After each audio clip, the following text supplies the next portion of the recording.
So if I lean in like this, does that work? Oh no, you lean back and get comfortable. Let's see. Well, when I'm We are talking, I'll live. be here. Huh? When I'm talking, I'll be here. Oh, you will? Yeah. Okay. And Like we're live. So okay. we're talking. So we better figure this out. We got 0 viewers though, so. Ooh. Oh, I also have. I did the skin. I did the cheek swab through National Geographic You Genome did? Registry. Yeah. So I don't know. Maybe you can. You be the guy. I just brought it just in case you'd like to walk me through it. Oh, this one goes with it. It's in the back. It starts deep and it goes shallow. Oh gosh, there's another one. Yeah, I did this too. You did the dad side, or we already have a viewer. All right, we have to actually start talking now. Hello, how are you? Okay, first live video, Atheist Edge.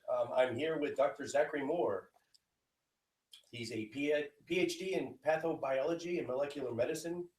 He's the executive director of Keller Humanists, a board member of the Fellowship of Free Thought Dallas, a former board member of the Foundation Beyond Belief. He's the former executive director of the former coordinator for the Dallas Fort Worth Coalition of Reason. Yeah. Which I think we're going to talk about later, sure. Right? So, okay, you're the host of 2 podcasts, Evolution 101 and Apologia. Yeah. North Texas Church of Free Thought. I was the executive director of that organization. One of the founders? No, I was not. I came in after it had been in existence for about 10 years or so.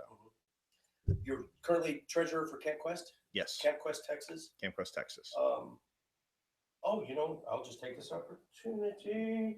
I'm a member of Metroplex Atheist here in the DFW area. We've been doing 50-50 auctions. You know what that is? Mm-hmm. So when we have our meetings, we have a big, we make a big to-do about it. People donate money. However much you donate, you get 6 tickets for $5 or a $1 ticket or whatever. Half goes to whoever wins. Half goes to Camp Quest, Texas. Mm-hmm. We've been doing it for several months now, and I'd like to present to you, on behalf of Metroplex Atheists, a check for the sum of 700 bones. Fantastic. Thank you, Camp Quest, or thank you from Camp Quest, Texas, to the Metroplex Atheists. And that starts tomorrow, right? It does. So everybody's getting together right now, all the volunteers and the organizers. They're on their way over there right now, actually, to Camp Ray Bean. My daughter is on the road as we speak. Mm-hmm. She's going to be this is her second year as a full counselor. She was, it's called Phoenix now, but before that she was, what was it before Phoenix? I can't remember what they used to call it. They, for a while they called it CIT, Counselors in Training. Yeah. The Phoenix thing is just really the same sort of thing, just trying to call it like a fancier name, basically. It started in 2009. How long have you been treasurer? So I've been treasurer now, gosh, I want to say the past 5 years or so. I've been a board member since I think 2011. So I was a board member, and I wasn't one of the. There was a couple really industrious and amazing women, Amy Parsons, Whitney Ford, and I'm forgetting some other names. But there's a whole group of these women, mostly mothers, who got together, who really wanted there to be Camp Quest here in Texas, and there wasn't one. So Camp Quest actually got its start in Ohio, of all places. That's where you're from. Yeah, and it turns out that they actually meet at a 4-H camp that I attended with 4-H when I was in. It's called Camp Graham. Yeah, what major city is it near? It's near Cincinnati. Cincinnati. Yeah. Okay. I went to a ninja summer camp in Dayton. That's the only time I've ever been to Ohio. Really? In high school, it was a ninjutsu summer camp. It was living off the land and eating snakes and rabbits. And anyway. That's interesting. I could see that happening in Dayton. Yeah. Yeah, it's 30 miles in Kettering, Ohio. 30 miles west of Dayton. My brother used to live in Kettering. Okay. Yeah. I know that area very well. It was fun. Sorry to sidetrack you. Okay, so also we said North Texas Church of Free Thought. So long story short. Okay, go ahead. Long story short, I've done a lot of shit, mostly in this area. If who's the Zach Moore character? What would you? I don't know. Like people know me. City council. People made national news. Yeah, right? so people around here know me from that. Okay, explain that. That's national news. or it was? It became, yeah, it was at least local news. So the Dallas Morning News wrote an editorial, the Fort Worth Star Telegram wrote an editorial. Basically, what happened was it was right after the 2011 Greece versus Galloway decision, the Supreme Court decision, where the Supreme Court of the United States decided that invocations, religious invocations, were okay, were within the bounds of constitutionality, as long as they were done in an inclusive way, right? So the challenge was made to the city of Greece in New York State. But the Supreme Court said, well, if Greece had been doing this in such a way that explicitly promoted Christianity, that would be a problem and that would not be constitutional. But since they did so in an inclusive way, they invited anybody in the community to participate, then that makes it constitutional. All right, fair enough. Well, so the American Humanists Association sent an email out to all of its members and said, all right, well, this is the decision. And what we would really like for people to do is see if you can contact your local city council or board of education or whatever your local government is. And if they have an invocation policy or practice, try to get yourself as a humanist involved in this. And I'd been living here in... Is this a test bed or has it been done before in other areas?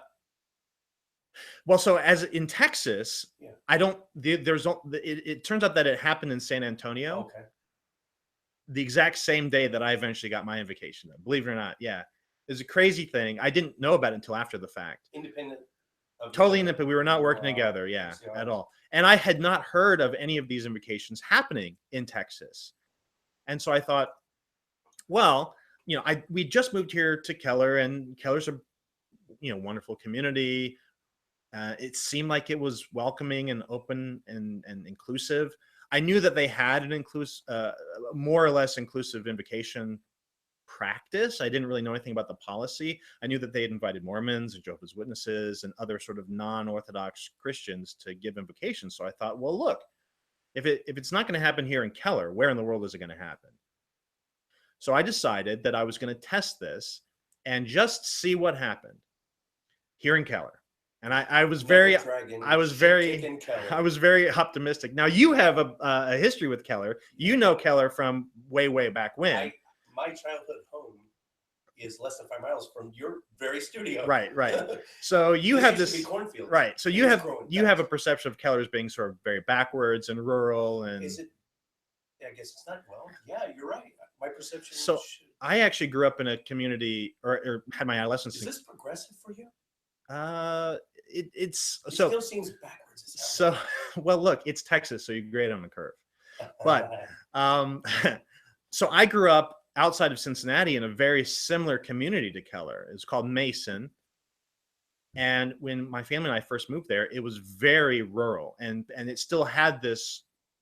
People still thought about it as like farm country, and all the people who had grown up, like all my peers, all my schoolmates, most of them who were from the area had this sort of rural quality about them. Many of them, not all of them, but many of them, to the extent that I can recall one year a group of the seniors came to school riding tractors because they all had tractors at home because, you know, they lived out in the country. And we always thought it was just sort of this funny thing how, you know, it has this sort of country, you know, perception to it. No, it wasn't quite like that. But Procter & Gamble built this huge facility, and the city started to grow, and there was all this development, very much like it was happening in Keller. Is it Procter & Gamble plant here? No, I'm talking about Mason. Oh, well, yeah, Mason, right, Mason. Right. So Procter & Gamble based in Cincinnati. And they built this huge facility in Mason, and it was primarily pharmaceutical development. And so all these very wealthy employees started moving in and buying and paying for expensive houses, and the entire area became very wealthy in a very short amount of time, and it became a lot like what Keller is now. I grew up to meet. Yeah, so you would go to Mason now, and you would not see it as being something sort of podunk and redneck. But it does have that history in the same way that Keller does. So even though I moved to Keller after that transition happened, I recognize that I can see how that was the case in its history. So I understand that. But I still thought that what I was seeing of Keller now was encouraging. And I thought, well, surely if I make a case, and I for a long time, for the better part of a decade, I've been talking with Christians, sitting down with pastors and ministers and apologists, debating them occasionally, but for the most part, like having nice, productive conversations with them. And I thought, if anybody could make this happen in Keller, certainly I can do this. Certainly I can get this point across and help them understand.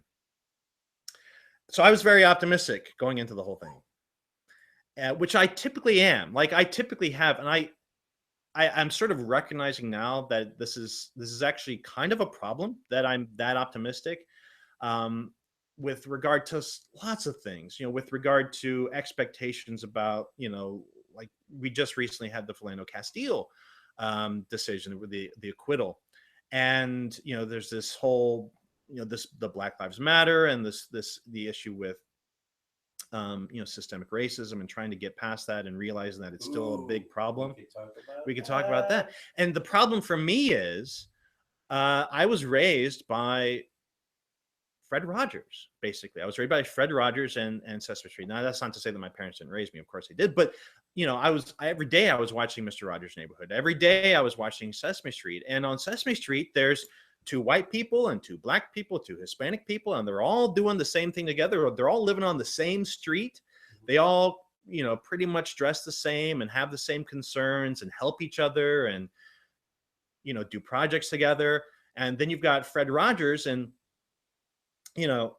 most people don't realize this. Fred Rogers was a Presbyterian minister. He was also a U.S. Marine. And was he really? That's hilarious. You know why he always wore? No, I don't know if this is urban myth. Why he always wore long? You never saw him in short sleeves. Because he had sniper, death from above. Oh, that's got to be fake. It's got to be. That's got to be fake. But the point is that Fred Rogers on his show went out of his way to include Black people, Hispanic people, people of color, and all sorts of different. And I have no doubt that if he was still making shows right now, he would have LGBT people. I follow Betty Aberlin, who. What happened to this type of people? What happened to us? The divisiveness, is that a word? Yeah, that is a word. So what happened to our culture? The good Christians weren't loud enough. So the good Christians like Fred, just so everyone knows, I fully understand we're on a huge tangent. That's okay. We'll get back to this is going to happen. I will always return back to the stuff. All right. There's a lot of people who identify as Christians now that I deeply respect.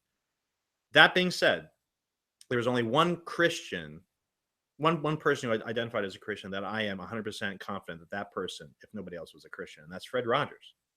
I mean, everything about the way he acted, the way he put his show together, how he was in real life, that is what a Christian should be. Like somebody who is supremely, he was almost like a bodhisattva. Like he really lived it. Like Christ-like. Well, that's the whole point. That's the whole point. Like all Christians are trying to be Christ-like, right? And, say that again and real slow. Failing spectacularly. I don't think they're even trying. Some of them will at least. So the ones that oppose Obamacare so strenuously when it's Jesus who would have been right. the biggest proponent of it, right? Right. Just for starters. Just for starters, yeah. Jesus was not very pro come to rich me and people. Sell everything you own. Yeah. Yeah. No. Yeah. They totally did not get that at all. And so it's very easy for your average, let's say, evangelical to point their fingers at somebody who promotes prosperity gospel, like Joyce Meyer or T.D. Jakes or whomever, and say, well, they're not Christian. But brother, you are not Christian either, because all I have to do is look at your life and look at how nasty you are. Me. Yeah, and how selfish you are. And it's like you are not living out. It doesn't even look like you're trying to live out a Christ life. But Fred Rogers was. I have no doubt about that. I have no doubt. Even if it's all bunkum, I still think Fred gets major props for really living it out. But so my point is that he really he lived out his values, and he created a show where whenever you saw a person of color, they were eminently respectable. I can remember an episode where he takes here he follows some friend of his, some kid, and their parents to the pediatrician's office because he wanted to show kids, that it's not scary, and these are the things you should expect, and these are, just so you're not freaked out by going to the doctor's office. And he could have done this any number of ways, but he did this in such a way that when you walk into the lobby, there's a black male doctor standing there talking with, I think, one of the parents, and he knows Fred, and Fred walks up and shakes his hand and says, "Oh, hi, Dr. Jones. It's good to see you again." Like it's no big deal. Like this is early 80s, late 70s that this is Would it happening. have been a big deal back then? Or did they purposely go out of the way to make sure that everyone saw it was no big deal? Oh, it was absolutely a big deal, even back early then. 80s? Oh, yeah. Yeah. And then he goes back into the room, and so that's not actually the doctor that they're to see. Make a big deal out of just, hey, no, yeah, this is just like if he was anybody else. And then he goes back in the room, and the actual pediatrician that the kid is seeing is a Hispanic woman. And again, it's the same thing. "Oh, hi, Dr. Velasquez," or whatever her name was. Like, she's a professional and she deserves to be respected, and she's a doctor, and that's the most important thing. And I'm not saying that there's a problem with that, but I grew up expecting that to be reality.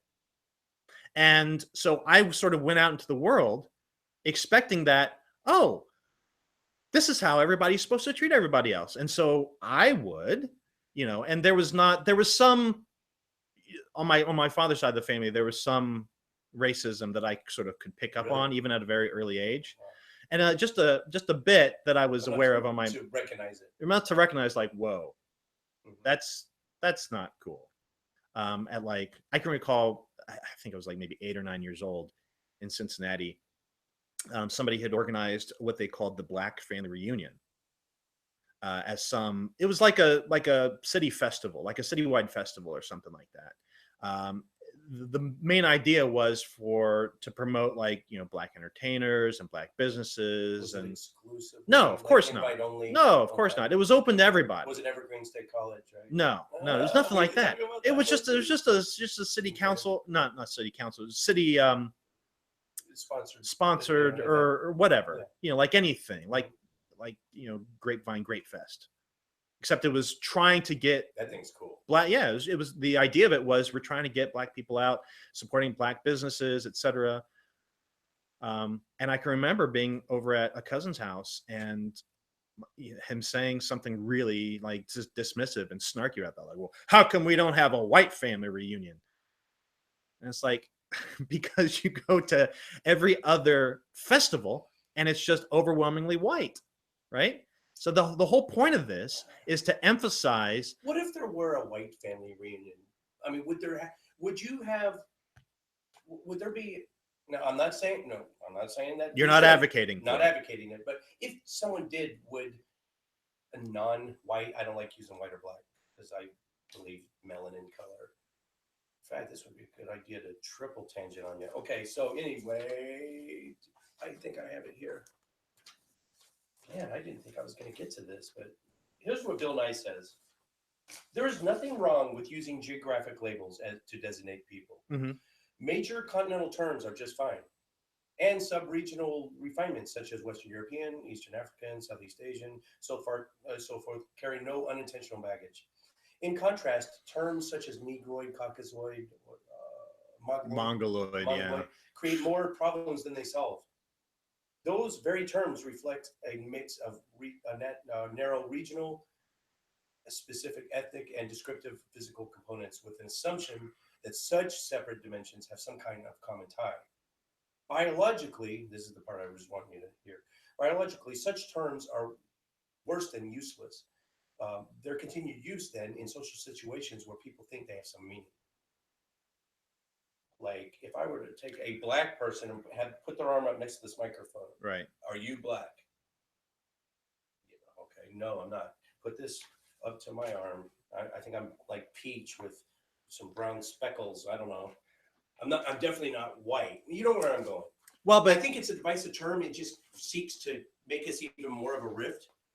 To call each other white or black. That's why I use okay, I was a Marine for 21 years. We don't even use white or, well, we didn't at the time. I think there's been some changes, but in the Marine Corps, or I think anywhere in the military, Marine Corps especially, I can speak to that. a black Marine, white Marine, Hispanic Marine, you don't say that. It's just not said. We're different shades of green. Hey, he's the light green. If you're trying to describe someone, hey, go over to that light green Marine. Go to that dark green Marine. We're all different shades of green. And that's ostensibly what Christianity attempts to do. There is no Jew, there is no Greek in Christ, right? Everybody's in Christ. You're just a Christian. You're not a white Christian. You're not a black Christian. And yet Sunday morning is still the most segregated time in America. So Christianity has this about like just the physical seating arrangements, right? No, I'm talking about the fact that if you go in and look at churches, there are certain churches that are white churches. You'll see there's certain churches that are white churches, certain churches that are black churches, and you do not find churches that reflect the overall demographic makeup of the area. Like, for example, Dallas is I think it's like 20 to 25% black. Sounds right.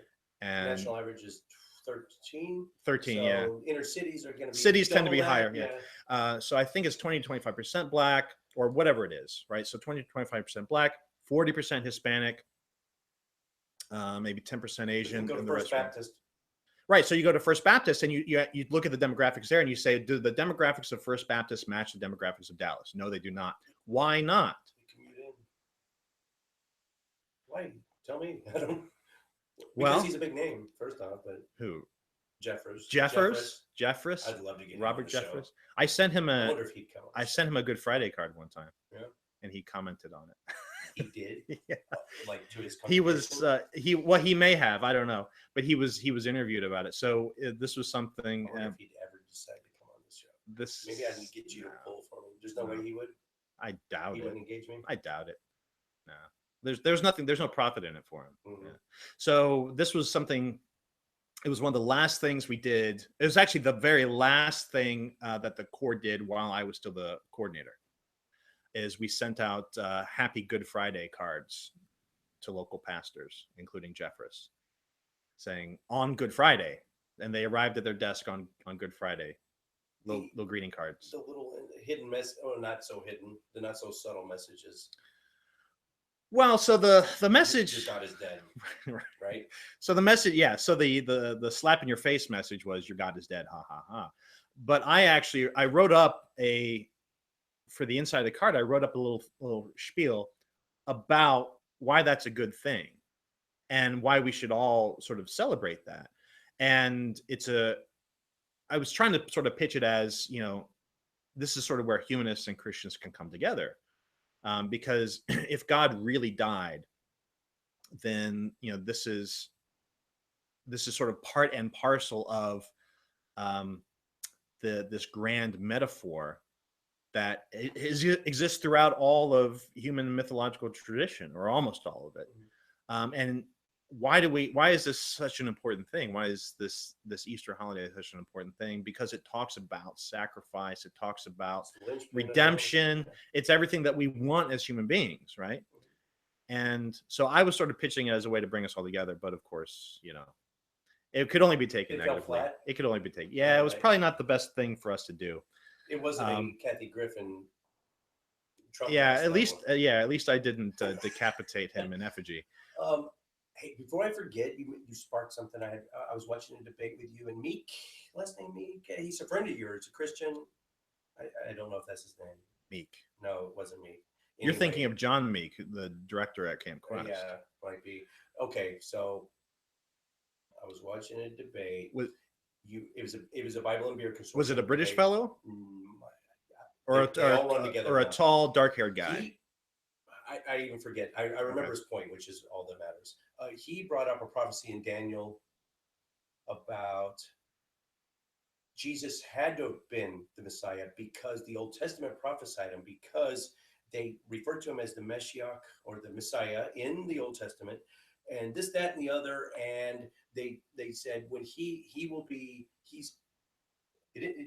Daniel doesn't come out and say he's going to be crucified, but it does say he's going to be run through, or he's going to be killed. He'll be killed. Yeah. Yeah. And then shortly after, Jerusalem will fall. And Jerusalem's only fallen twice. One of them was before that was written in Daniel.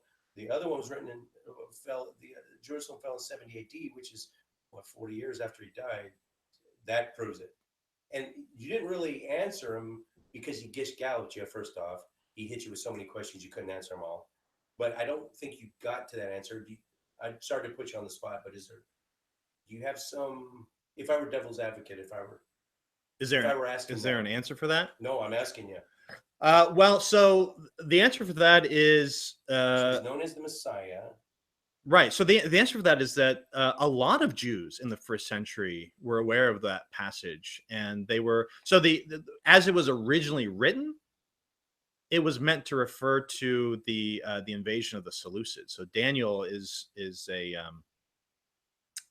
what's the right term? It's pseudo historical, like it's set in a particular time in history. Pseudo epigraphical. No, it's insert your own name on it. Yeah. Historical, or it's just achronological or anti-chronological or something like that. But it's post, like retroactively inserted, like a damn it, I can't remember. So it would be like if self-fulfilling prophecy. It would be something like, for example, if let's say that we wrote a story about the American Revolution, and we were really trying to make it seem like the ancestor of Donald Trump was there and fought in the revolution.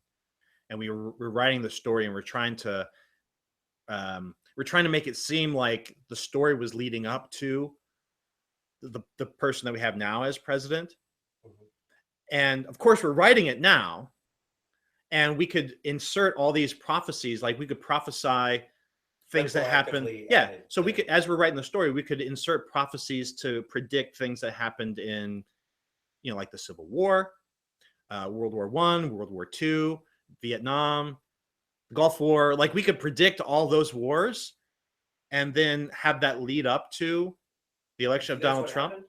But Daniel was clearly written before. So Daniel was not right. So Daniel was not written, but I'm saying it's that same sort of a thing. Okay. So Daniel was not written for Jesus's time, but it was written for the invasion of the Seleucids. So it was the destruction of Jerusalem, though. Your opponent said it only happened twice. One was before Daniel was written. One was written just a couple decades after Jesus' death. Well, they were predicting that it was going to happen again, right? They were predicting that. It's damn weird that Jerusalem fell 40 years after Jesus died. Maybe, I don't know. Well, but that could also be a self-fulfilling prophecy, because what I was saying earlier was that a lot of Jews in the first century were reinterpreting that passage in Daniel to be messianic for their particular era. Mm-hmm. So there were lots of messiahs, and Josephus, all these messiahs that sprung up in the first century. Except Jesus, right? He doesn't. Well, there's that. Yeah, it's widely considered to be an insertion, at least, or a modification. But so there was clearly, like, it's non-controversial to say, in the first century in Palestine there was a messianic fervor. There were lots of go for it. There were lots of individuals who were believing themselves to be, or promoting themselves as messiahs, and this is in large part due to interpretation of this passage in Daniel, which does have you can sort of calculate. You can you can substitute weeks for years and calculate forward into the first century CE. That's why there is this huge expectation. Well, you create this huge expectation that the Messiah is going to come and that Jerusalem is going to be destroyed, but that's a good thing because that's part and parcel of the Messiah coming. That's exactly the same thing that the Islamic State is doing right now. Pause button. So there's a possibility that the uprising in 70 CE was partially to fulfill what they already knew. It was motivated by the expectation that the Messiah was coming, and all they had to do was rise up against Rome. Yeah, I mean, so it's the exact same thing that ISIS is doing right now. It was a powder keg in that time anyway. It was bound to happen anyway. And it was a powder Roman thumb on them. And it was a powder keg in part because of that religious expectation. So ISIS, the Islamic State, has the same basic approach right now. they have an expectation that actually in their apocalypse, Jesus comes and fights the Antichrist as well.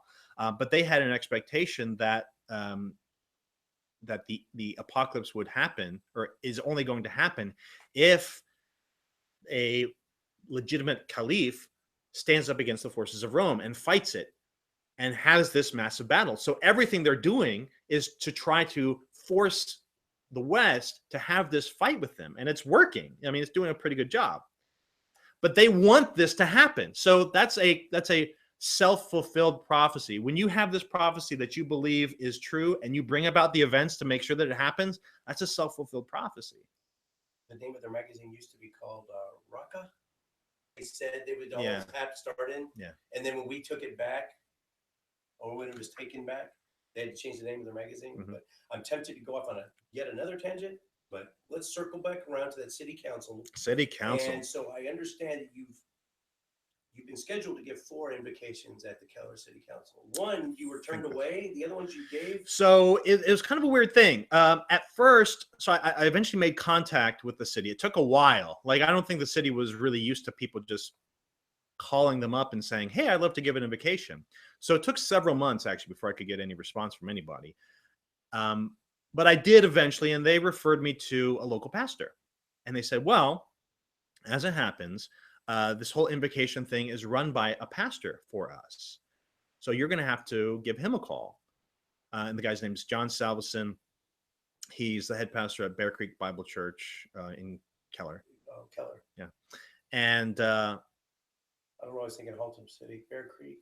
Yeah, well, Bear Creek goes all the way through down City, to but we have a little branch of it here in Keller. And they said, you're gonna have to call him and see what he says. And I said, well, I don't know why I have to go through a pastor to do this. But my what I was trying to do, I was trying to jump through every hoop that I needed to jump through. I'm like, look, if you want me to stand on my head for 10 minutes, I'll stand on my head for 10 minutes. That's fine. So I contacted John and eventually got him to respond back to me. I don't think he was. Button again, sorry. Sure. Going into this, what was your expectation if you had to put a % chance on you actually getting to pull this off? I was sure that there was a 90% chance it would just happen. I was very optimistic, and I blame Fred Rogers. As much as I love him, I blame Fred Rogers for that. So I said, I finally got him to respond to an email, and I said, look, I'm with the Keller Humanists. I'm a member of the American Humanist Association. I would very much like to give a humanist invocation here at Keller, and I understand that you organize this. And he wrote me back, and he said, well, okay, I have to say I'm a little taken aback. I don't really understand what a humanist invocation is. Really, like, what would you even say? And so again, like, I don't know, are all pastors required to pass some sort of a test before they're allowed to give invocations? I don't know. I was. What's the definition of invocation? I'm sorry to get off your train. So an invocation is it divine? Is it something spiritual? Right. So an invocation does not necessarily have to be in and of itself. Secular invocation is kind of a oxymoron, don't you think? No, not necessarily. So an invocation can be to a god, or it can be invoking some higher principle or value that is shared. Yeah. And that's why I loved that they called it an invocation, because an invocation has room for secular participation, right? So you don't have like, if it's a prayer, a council prayer, like, that's kind of a barrier. But I could maybe get beyond that. Definition of prayer. I mean, like, if you're praying to some sort of a deity. I've since sort of reflected on that, and I think I could make that work. I could pray to a deity that doesn't exist. So I've done this before at a Unity church. I visited You've been hanging around Christians so much. I think you're learning how to do mental gymnastics, Zach. Yeah. Oh yeah. Yeah, it is kind of what. Well, anytime. Listen, this is absolute truth. We're talking. No. Talk about honesty. Mm-hmm. Anytime you talk about God, no matter how you talk about God, you have to do mental gymnastics. So it doesn't matter what God you're talking about. Yeah, to define God is to define him right out of existence. If God is part of the conversation, then mental gymnastics are a requirement. So look, because of that, I'm very happy talking about the God that doesn't exist. Yeah, as a fictional character, then it becomes a different argument. As a concept, as a self-contradictory concept, that sort of a God, I can believe in that God. And look, a Christian might hear that and say, well, that's just ridiculous. Oh, really? Who are you to tell me that my God concept is ridiculous? And so I like, and that's what I'm saying. The mental gymnastics is a help to me, because that's basically bulletproof armor, right? I don't want to get on another tangent. I just want to add something in there. It's kind of the terminology that I've taken my family to the North Texas Church of Free Thought. We went once. I liked it. It was a great feeling of community. They were very welcoming. I have a problem with the name, and I'm sure other people do too. You're not the only person. And I know I've seen all the debates, and the Patheos. How do you guys?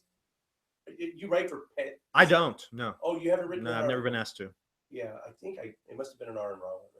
Maybe. But yeah, I'm sure I've seen that other people have problems with it. I'm not the only one. You're not the only one. How much more, membership would just go, insanely. Well, I can tell you exactly. Well, so this is another tangent. No. This is another tangent, but I'll answer the question. What would happen to membership if you didn't call it a church? It would probably turn into the largest atheist group in the world. And I can say that with a pretty high degree of confidence, because the Fellowship of Free Thought is now the largest atheist group in the world on Meetup. It's the largest atheist meetup now in the world. Over 3,500 people are members. Wow. And the Fellowship of Free Thought is pretty much the North Texas Church of Free Thought with a few modifications, but the main one being we don't call it a church. Huge overlap there, basically, right? It's very similar, and I can tell that story a little bit later. How I'm sort of the only So if I have one claim to fame, probably we're on the fifth tangent. Probably nobody knows. We're nesting them, right? Yeah. We're nesting them. We're coming back. If I have any claim to fame that almost nobody knows, it's that I'm the only atheist to have ever been excommunicated from an atheist church, which is the North Texas Church of Free Thought. I don't know anything about this. Is that true? Yes, that's true. No shit. No shit. Okay, hit it, man. So there's only one atheist church in North Texas. So so which one so there's you're not affiliated with them anymore. No, I'm not allowed to be. This is gonna be good. I'm not even. Right, I've been threatened with police action if I even show up at the hotel that they meet at. Goodness. Yeah, no. When I told you this, what I want to make my podcast unique is candor, and boy, you're living up to it. This is candor. Thank you, man. This is okay. Here comes some candor. This is candor. So this is a long story, and again, apologize for this lengthy. We got 0 viewers right now, okay. But it's going to go pre-recorded, and we'll get it. We'll get it. So it all goes back to when I first moved to Texas, and I was kind of freshly apostatized, I should say, and I had kind of tried to make I never had a bad experience in church. I loved church. Nobody ever touched me inappropriately. Nobody ever said anything bad to me. I didn't get my feelings hurt or anything like that. I always loved church, but my apostasy was very intellectual and more or less inevitable, right? There was nothing that apologetics could do. There was nothing that anything else could do. It was the Bible, plain and simple. The Bible fails. I researched your coming out story. Yeah, the Bible fails as not as an interesting book, but the Bible fails as a work of divine communication. It cannot live up to that standard, right? It just can't. And the problem of evil is ultimately what brought you around. No, if I remember right. So the problem of evil is one that keeps me. Big one. That's a big one that keeps me from going back, right? So where I am now is there's kind of two arguments. There's the teleological argument, and there's a theodicy argument. And for the most part, on both arguments, I'm pretty low on the possibility of God. But every so often the teleology argument kind of seems persuasive. The design, no, that's the ontological argument. It's the design argument, basically. Like the world is put together in such a beautiful way, such an intricate and complex. Yeah. The old look at the trees. Look at the trees. Okay. Look at the trees. So that's the design argument. I call everything. And I love being outdoors, and I love nature, and I'm a scientist, and I love the molecular world that I studied for my doctorate work. I love all that, and I would kind of like to give credit to somebody. Maybe that's what it is. It's so my friend Dan Sawyer put it this way: I would like to know if there's a signature on the painting so that I could give credit to the painter. Like, maybe nobody painted the painting, and it doesn't make the painting any less beautiful. You said that. He said that, and I kind of agree with him. If there was a painter who painted all of this, who put all this together, I want to know so I can at least give him credit. Like, that doesn't necessarily make the painter a good person, right? But I at least want to know, because I want to know what's true. And if it's true that somebody painted this, I want to know. And so the design argument is persuasive to me for that reason. But whenever the design argument, the teleological argument becomes persuasive, theodicy comes right up with it and just stamps it down, because any deity that could design a cosmos like this could easily, right? Okay, easy. I mean, just the very low bar of evil that is allowed to exist is just, it's inconceivable to me that there's any sort of a good deity that's associated with that. Suffering is how we know to appreciate the goodness, when we have times good. Right? No, that's bullshit. No, is that not true? You could back off a little bit. We tell ourselves that. We don't have to give AIDS to babies. We that's a post hoc rationalization, right? That we tell ourselves that because we don't have any other choice, right? So we have to grow from suffering. So extreme. Yeah, it doesn't have to be so extreme. And so, what lesson are you teaching a baby in Africa? HIV. Right. And there's all these examples of just sort of over the top evil, excessive evil that doesn't accomplish anything. That just exists. Anyway, so that's where I am now. That keeps me from going back into Christianity, not necessarily from entertaining any sort of God concept, but the God concept that's proposed by the Bible is just flat out. Like, there's just no way that could be possible. That's where I am. Where are you on the Dawkins scale? I'm with regard to Yahweh. Let's start with Yahweh. With Yahweh, I'm 6.99. Me too. I think I answered this question actually in my debate with Justin Bass. I think Bass. Yeah. That's who you're thinking Bass. of? Yeah. Yeah, he's a good kid. He's an interesting guy. That was just a really well-rounded, well-run debate. You know where it went off the rails, and where incidentally you crushed him. You didn't really even crush him during the debate. It was just a good back and forth. Yeah. There really was no need for a winner. It's during the Q&A. And his answers on the Q&A were just so unimpressive and unsatisfactory. And yours were so strong. That's where you won. Yeah, I think there was, if you look at the YouTube, I believe, because I looked at it, I watched it on YouTube after it was posted, and somebody in the comments posted a link to one of the questions that he thought was especially good. And I mean, I don't want to say, well, I agree with him, because, that's kind of self-serving, but I think Candor can go both ways. I think I did a pretty good job with that question. But honestly, what I think I did the best job with was with my closing statement. That was prepared though, right? It was. You were on the fly on those Q&As. And it was. Your shit was tight. Yeah. And he was fumbling all over himself. He didn't really have it. He was. Well, I don't. I mean, Justin's a smart guy. Yeah. He has a PhD from Dallas Theological Seminary. That's like saying a PhD in. Oh, don't be unkind. No, Dallas Theological is a good place. I'm not attacking the person. I'm attacking the idea. Okay. A degree in theology is like a degree in angelology or leprechanology. In terms of what?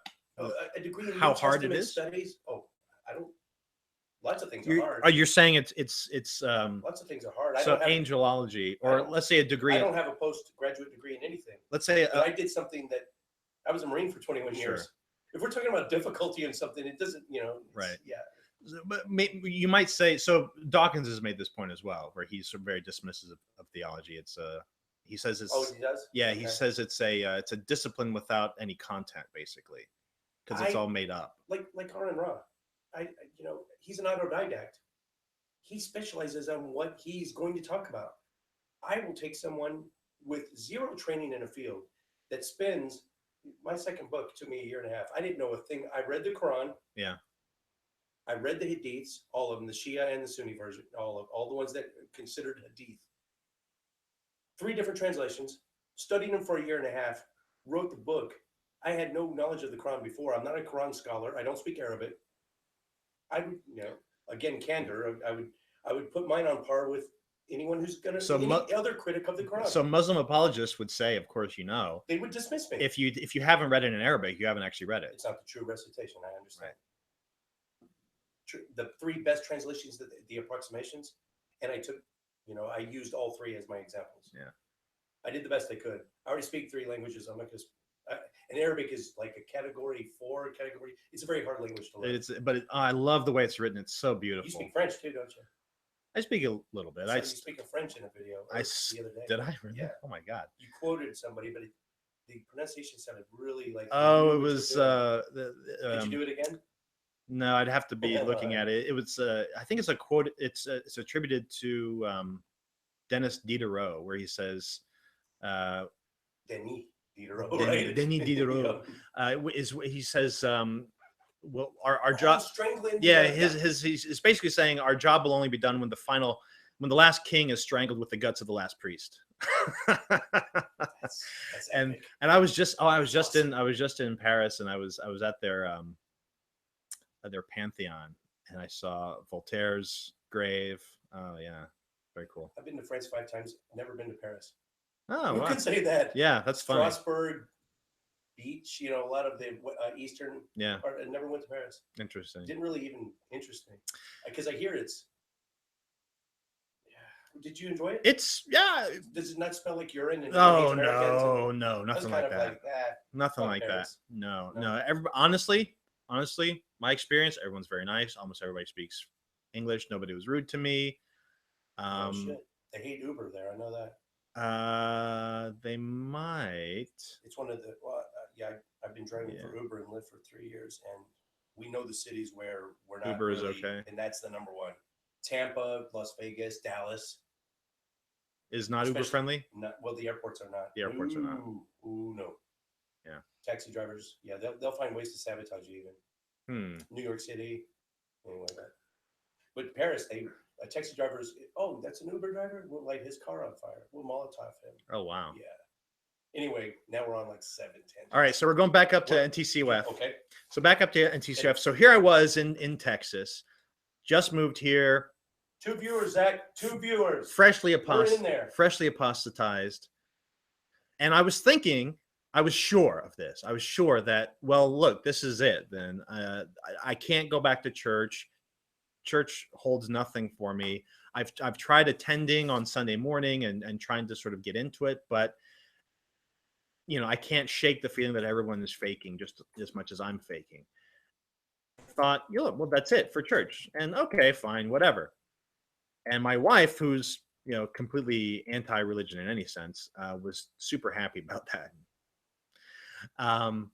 But then I saw, actually on the Internet Infidels discussion board, somebody had posted that the First Baptist Church of Colleyville was inviting members of the North Texas Church of Free Thought to their Sunday school for an interview. And I thought to myself, what? A Southern Baptist church is inviting a bunch of free-thinking atheists to Sunday school? Which church in Colleyville? First Baptist Church. The Southern Baptist Convention. First Baptist Church, Colleyville? FBC Colleyville. Okay. Yeah. Colleyville Baptist Church, the main pastor, I've known for 40 years. He's going to be on the show soon. Oh, really? Yeah. Is it First Baptist? Jeff Strickland. Just a different one. Colleyville Baptist. It's probably not First Baptist. Yeah. Anyway, go ahead. But I saw that and I thought to myself, well, that's amazing. I have to go to this. Like, I've never heard of this before. I've never heard of any church. They took him up on the offer. Yeah, they were doing it. Hell Oh yeah. And I said, well, We love doing that shit. Metroplex Atheist, we do Q&As all the time. Mm-hmm. I don't know if you've seen, but I have, we yeah. love them. And I went there, and it was kind of weird being back in a church again, especially a little bit at first, especially in a Southern Baptist church, because I wasn't raised Southern Baptist. I was raised Reformed Baptist, mostly Presbyterian, and I loved it. It was fantastic, right? So the guy who ran it, his name was Kevin. Oh shoot. It'll come to you. It'll come We'll to come me. back Kevin on it. Harris. Okay. Kevin Harris ran the group. He led the Sunday school group. It was his idea. He was super into apologetics. In fact, he's William Lane Craig's radio producer. So every single one of William Lane Craig's radio shows, podcasts, Kevin produces them. And you know, and it was a very respectful, it was a very respectful thing that happened, and it was a huge interest, right? So they had to double the size of the room because so many people from the church itself were fascinated by this. It's still going on. No, so I'll get to there. Okay. So I was blown away. I was super impressed by the free thinkers. I was super impressed by Kevin and the Christians. Society needs more of that. Yeah, absolutely, right? Absolutely. And I was like, this is what should be happening. Lacking. This is what's lacking. And I went up to Kevin afterwards. I shook his hand. And I said, this is fantastic. I'm so glad that you're doing this. I want to come back next week. And he said, well, okay, it's great to have you. You know, feel free. You're welcome anytime.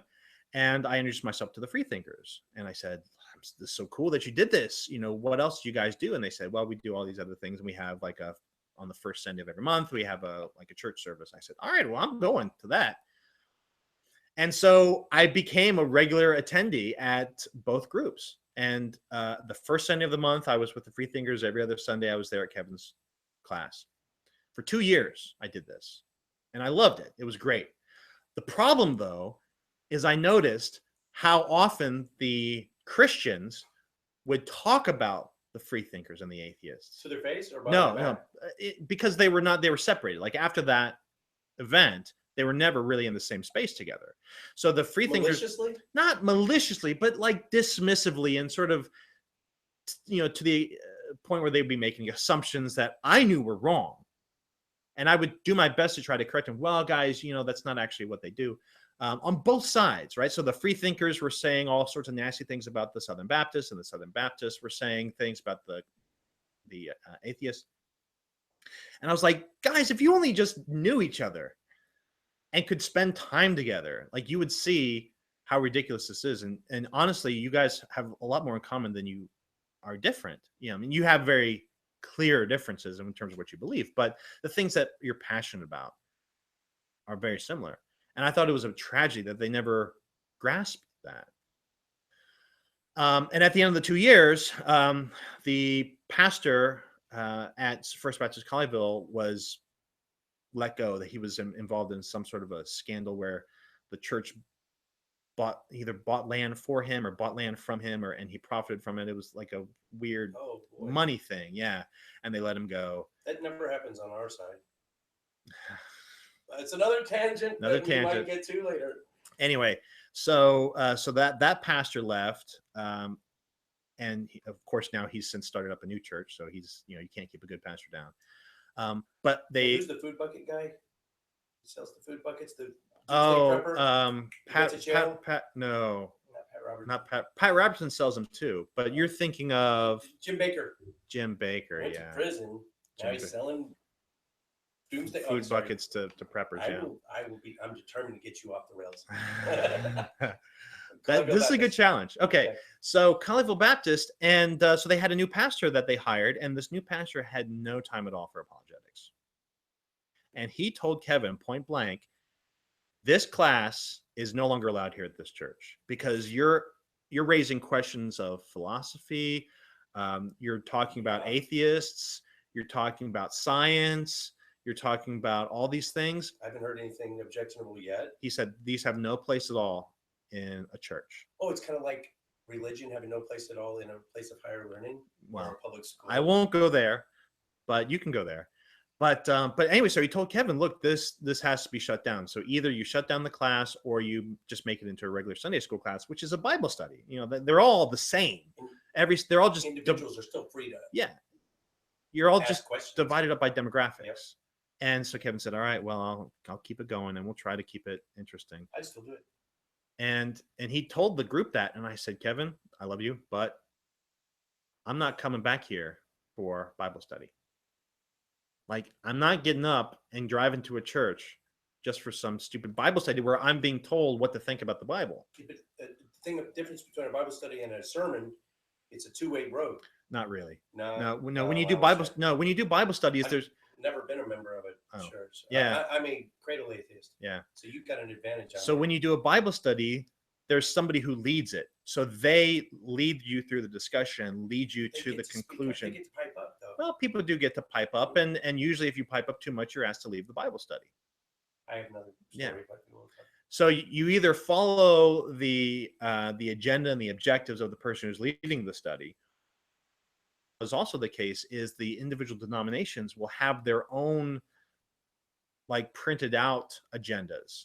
So you follow, so you follow along with the approved Presbyterian or Baptist. Yeah, I'm like, I'm not wasting my time with this. This is ridiculous. And I said, look, I love hanging out with you. I love hanging out with all these Christians. They're all great.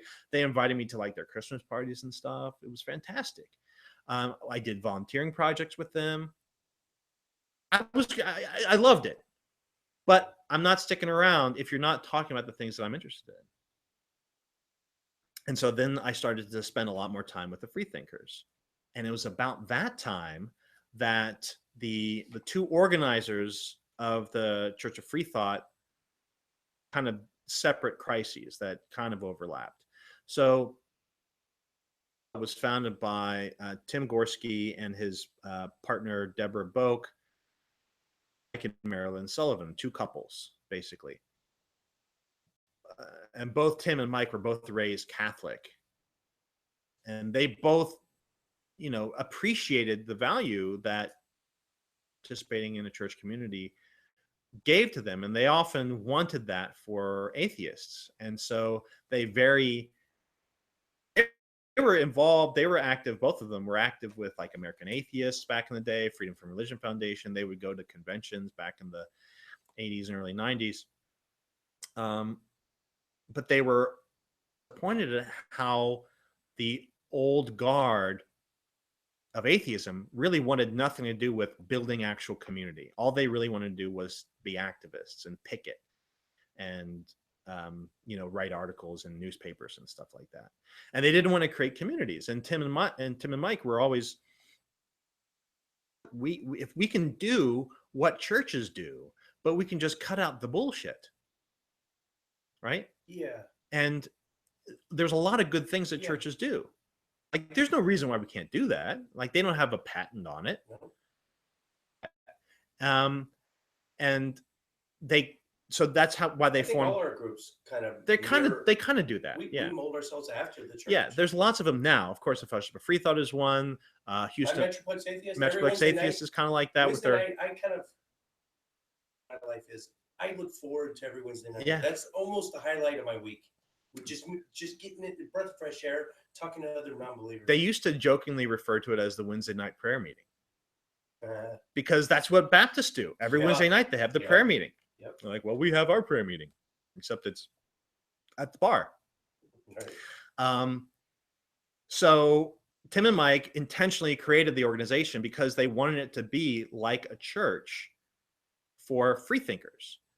And that's the reason why they called it a church. Because they said, look, if we're trying to make this like a church, then we're going to call it a church.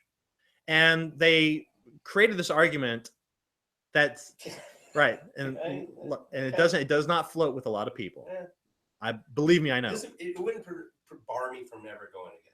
It's just that it's for me personally, I didn't care. Right. So I never had a bad feeling about churches, and I understood what they were trying to do. It may not, you could say, well, look, if you take out the religion, then it's not actually church anymore, because there's some sort of a inseparable religiosity that's inherent to what we think of as churches. Yeah. Right. And that's fair. Words have meaning. You successfully gave me an alternative definition of church, which I can get behind. So, and that's ultimately what they were trying to do. And they were reasonably successful for a while. And there was clearly a need for that. They started, I think, in 1994, if I remember correctly. Wow. Yeah, long time ago. And they had their numbers kept growing and growing and growing and growing. And they reached sort of this peak of about 100, 150 members. And then it started to decline slowly. And they were keeping things going, but things were declining slowly, and fewer people were wanting to volunteer. I always mark that up as complacency on the leadership level. It very well may have been. It always is. Almost. It very well may have been. A lot of atheist organizations are facing that same situation even now, right? So it's something that's kind of systemic and endemic to how we form these organizations. But at any rate, so they had been on this sort of long decline where they'd grown through the 90s and even up into the early 2000s. But ironically, by the time that the new atheist phenomenon was happening, roughly 2004, 2005, 2006, when the God Delusion was published, God is Not Great, The End of Faith, when those were published. Yeah. Because I remember. I didn't never hear new atheists. I never heard that term until about then. Until about then, right? Because I was already a new atheist, right? According to that well, we all were. So every atheist that got active really after September 11th is a new atheist, in my opinion, because that's sort of what made life different for us. Right. Is we saw this example. That's interesting. We saw this example of faith run amok, faith where it could go. Right. So I was still a Christian. Looked in the mirror. Yeah. The Christians looked in the mirror and go, oh, okay, here's how. Yeah. Well, I was still a Christian at that time. 2001. Yeah, 2001. I was still clinging to Christianity, at least. And the one thing I remember thinking to myself, like that very day, I said, well, you can say whatever you want about these people who perpetrated this, but you cannot say that they didn't have strong faith. Like clearly they had strong faith. It's just toxic faith. It's hateful faith. It's faith that harms. What other kind of faith? Well, to like the faith that I'd grown up with. Like, so my own Christian faith. Well, there's an argument to be made for that being toxic. You could, but I never perceived it that way. Like, I never saw it as being toxic or harmful, or that it would get in the way or promote, hurting people, killing people. And I understand that there are Christians who would want to do that. In fact, I've got Rushdoony's Institutes of Biblical Law on my bookshelf. Are you familiar with Rushdoony? So he was a Christian nationalist. He wanted the government to be overthrown. And so basically like The Handmaid's Tale. You're familiar with The Handmaid's Tale? Unfortunately, I haven't watched it, but my family tells me about it. But you understand the premise. Graphic. Yeah. Don't let a kid watch that. No. It's not for kids. But right? That's basically what Rushdoony wanted. Ayatollah Khomeini. Very similar to that. Christian version. Yeah, exactly. So I recognize now, of course, that there are Christians that were in favor of that, but that was just not my experience. And then seeing 9/11, I thought to myself, wow, this is. And I have to change the way I look at faith now, and that it changed it for everybody. So Sam Harris wrote up the book treatment for The End of Faith on September 12th, 2001. Did you not know that? I did not. Yeah. So The End of Faith was published. What kind of timing is that? No wonder it sold so well. No, the timing is he woke up the day after 9/11 and said, "I've got to write something about this." Oh, okay. Yeah, no, it was not a coincidence. Some manuscripts. No. Okay. Yeah, he woke up the next day and said, "I have to write a book about this because this is a problem." That started his whole shitstorm. Right, and so with Reza Aslan and Ben Affleck. There's a lot of stuff there, but The End of Faith was published because of 9/11, and it was very popular. Okay. And The End of Faith, the fact that it was popular, is the reason why the God Delusion was written. And the reason why God is Not Great was written. So Dawkins. I didn't connect all these dots. Yeah. Well, most people don't Like like. that, it really even matters, but to a lot of people, the people that's what brought them But here's the thing: to the light. I talk with a lot of Christian quote unquote experts about new atheism. Like every apologist considers himself or herself an expert on new atheism, and they all get it They wrong. say dismissively. They all get it wrong. I hate when they call us self-proclaimed atheists, or if they put atheist on one of your debates. The title slug at the top is atheist and activist Dr. Zachary Moore. Right. It's got atheist. Why in quotes? That's a way to discredit us. Because if we put Christian in quotes, they'd be shitting a chicken. Was that on Bible and Beer? Yeah, I think it was. Yeah. So at Bible and Beer, why would you put atheist in quotes? We've just. Why are we self-proclaimed atheists, but they're not self-proclaimed? If we said self-proclaimed Christian, they would shit a brick. Because the implication is that they're not actually Christian. It discredits, doesn't it? See, they have little tactics for discrediting us. Well, so the Bible and Beer is a Christian organization, so they want to. Yeah, Ezra Boggs, but he seems to be really, So Ezra Boggs is a close second to Fred Rogers, in my opinion. Yeah, I like the guy. I've never met him. I like him already. Yeah. So I'll say this about Ezra, and I hope this doesn't embarrass him, but I did this experiment a couple of years ago. I was trying to raise money for Camp Quest, Texas. And I was pinging people that I knew on Facebook, and I had this little GoFundMe thing set up, and I said, hey, I'm trying to raise $5,000 for Camp Quest, Texas, which I did eventually. Damn, son. Good job. And I was just pinging people and asking them directly. I said, look, I'm trying to raise this. Would you contribute $25 to Camp Quest? And of course, I was pinging all these atheists that I knew and secular people and trying to get them to contribute. And a lot of them did.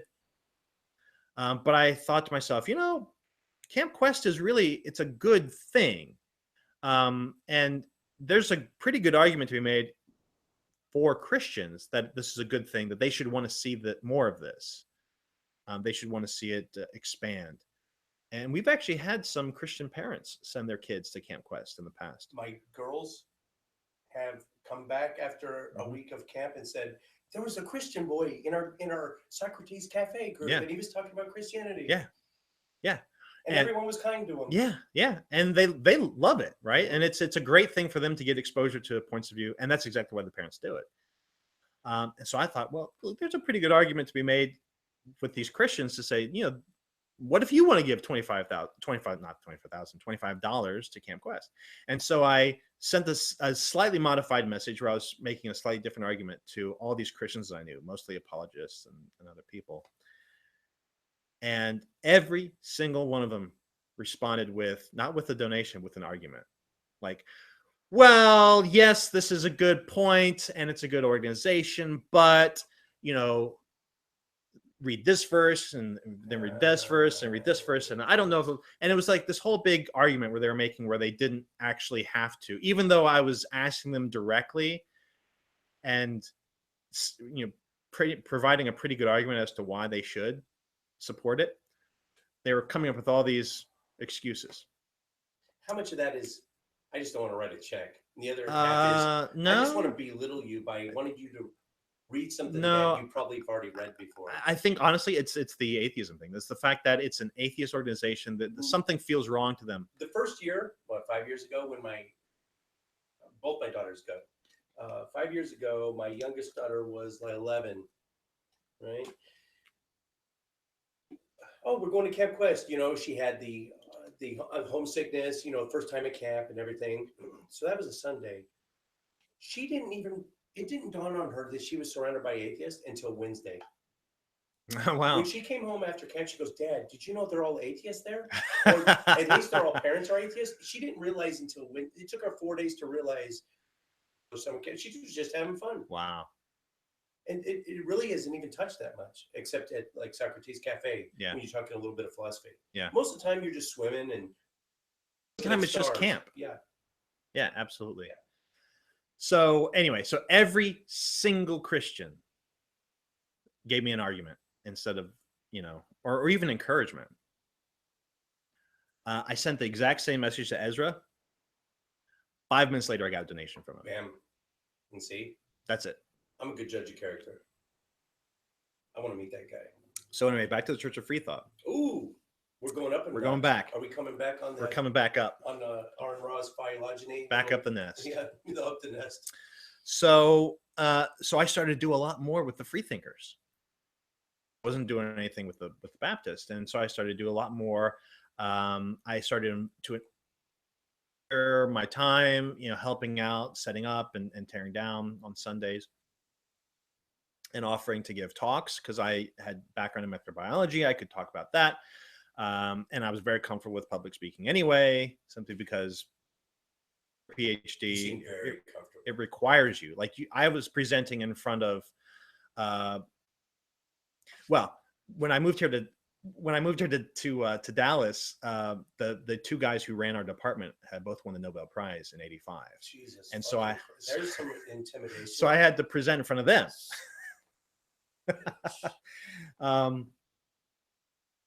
So I was very comfortable with that, and I started to talk about some other things. I proposed to them. I said, "Look, have you guys ever heard of The Reason-Driven Life by Robert Price?" I said, "This is actually." I haven't read that one yet. Yeah, that's on my to-do It's a list. fantastic one. It's wonderful. Yeah.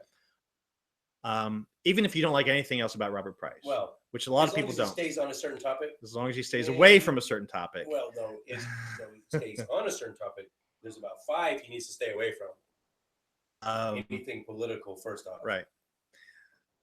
But it's a really fantastic book, and it goes through like really interesting issues about meaning and purpose. It'd be like a sermon series. I said, how about if I give like a 15-minute talk every month from this book, and I can do this for like a year? So I started to do that, and they really liked it. People really responded to that. Where can people find that? That's not on any of your podcasts, is it? No, I don't think so. It was. No, I don't think any of those. You have a multi-part series on your podcast? So I had some multi-part series. On Evolution 101, I did the molecular, but I don't think I have Reason-Driven Life. Pause. I know you have them. Not no? Even pause. Let's stop. Okay. Because I have like 5 fan questions that I promised I would get to, and I want to do it before we run out of time. There is no running out of time. I just want to make sure we get to it. Okay. I don't know where the first one is. Here we go. This comes from JB Shackelford on YouTube. He wants to know about 12-step programs. He thought it would be a good idea, just a topic. I guess he was a member of the 12-step program, ran it as an atheist. He ran into problems with it. What's your experience with 12-step programs? Do you know anyone that's ever been in it? Do you know about like useful alternatives for for non-believers? Yeah, there's several. Unfortunately, in this area, I don't know that we have good active groups, but there's what's called secular sobriety. There's so is it secular sobriety? Secular sobriety, yeah. They can just Google that. And find out. Google secular sobriety, and is there's that nationwide. It is, okay. yeah. All right. I didn't even know that. We did have for a while. It was being run out of Westside Unitarian Church, I believe, in Fort Worth. But I believe it's not there anymore. I believe that you got Westside Unitarian. That's another one I don't know about. Oh, it's a fantastic place. Just out of touch. It's all these groups. There's a dozen groups in Dallas Fort Worth. Yeah, and we all have. There's more. Dozens, right? Yeah. And we all have our own solstice party. Yeah. What's to say we couldn't just? Why has no one ever reached out and said, "Let's all team up and have a kick-ass, like massive solstice party"? We have done that. Then. No. Well, not a solstice party. Or something. So the medical atheists have a solstice party. Yeah.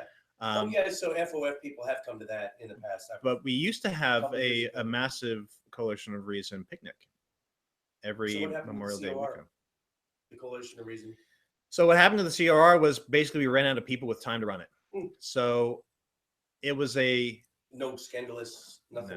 No real scandalous thing. No PastaCon, Reason Rally, Sarah Moorhead scandal, embezzlement. So the Coalition of Reason never really was an organization per se. Right. So it's an umbrella. It's kind of an umbrella thing, and it was kind of a shared fiction that we all just sort of used because it was useful. Basically, what happened was the United Coalition of Reason, which is based out of Philadelphia, they sent Fred Edwards, who's like the grandfather of organized humanism. They sent him to town to try to bring all the local leaders together, and we all met at this barbecue place. Sat down. It was myself, the other Meredith, Terry, and I think Laura and Greg Cox, and maybe a few others. I can't remember everyone who was there, but a bunch of us. And I was affiliated with the Church of Free Thought at the time, and I knew, like, as I got involved with the Church of Free Thought, like I could hear people, like especially older people, making like snide references to, oh, that other group or whatever. Like I came to understand that there's some history there. That why? So honestly, I don't know why.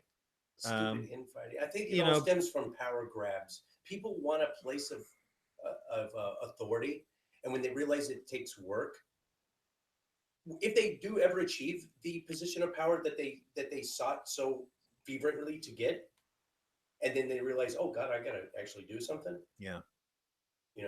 I think. Do you think that is it? It's sometimes people just want notoriety or power. Sometimes, maybe. I mean, there's very little notoriety or power when it comes to localized atheist organization.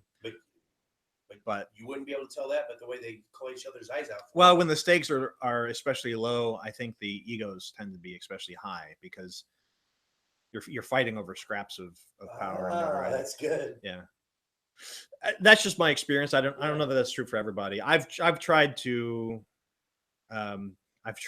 stay above that as much as I possibly can, but at any rate, so I was aware, like I knew that there was some sort of a history between Church of Free Thought, the Metaphysics Atheists, the Metaphysics Skeptics, and a couple of the other organizations, the Brights.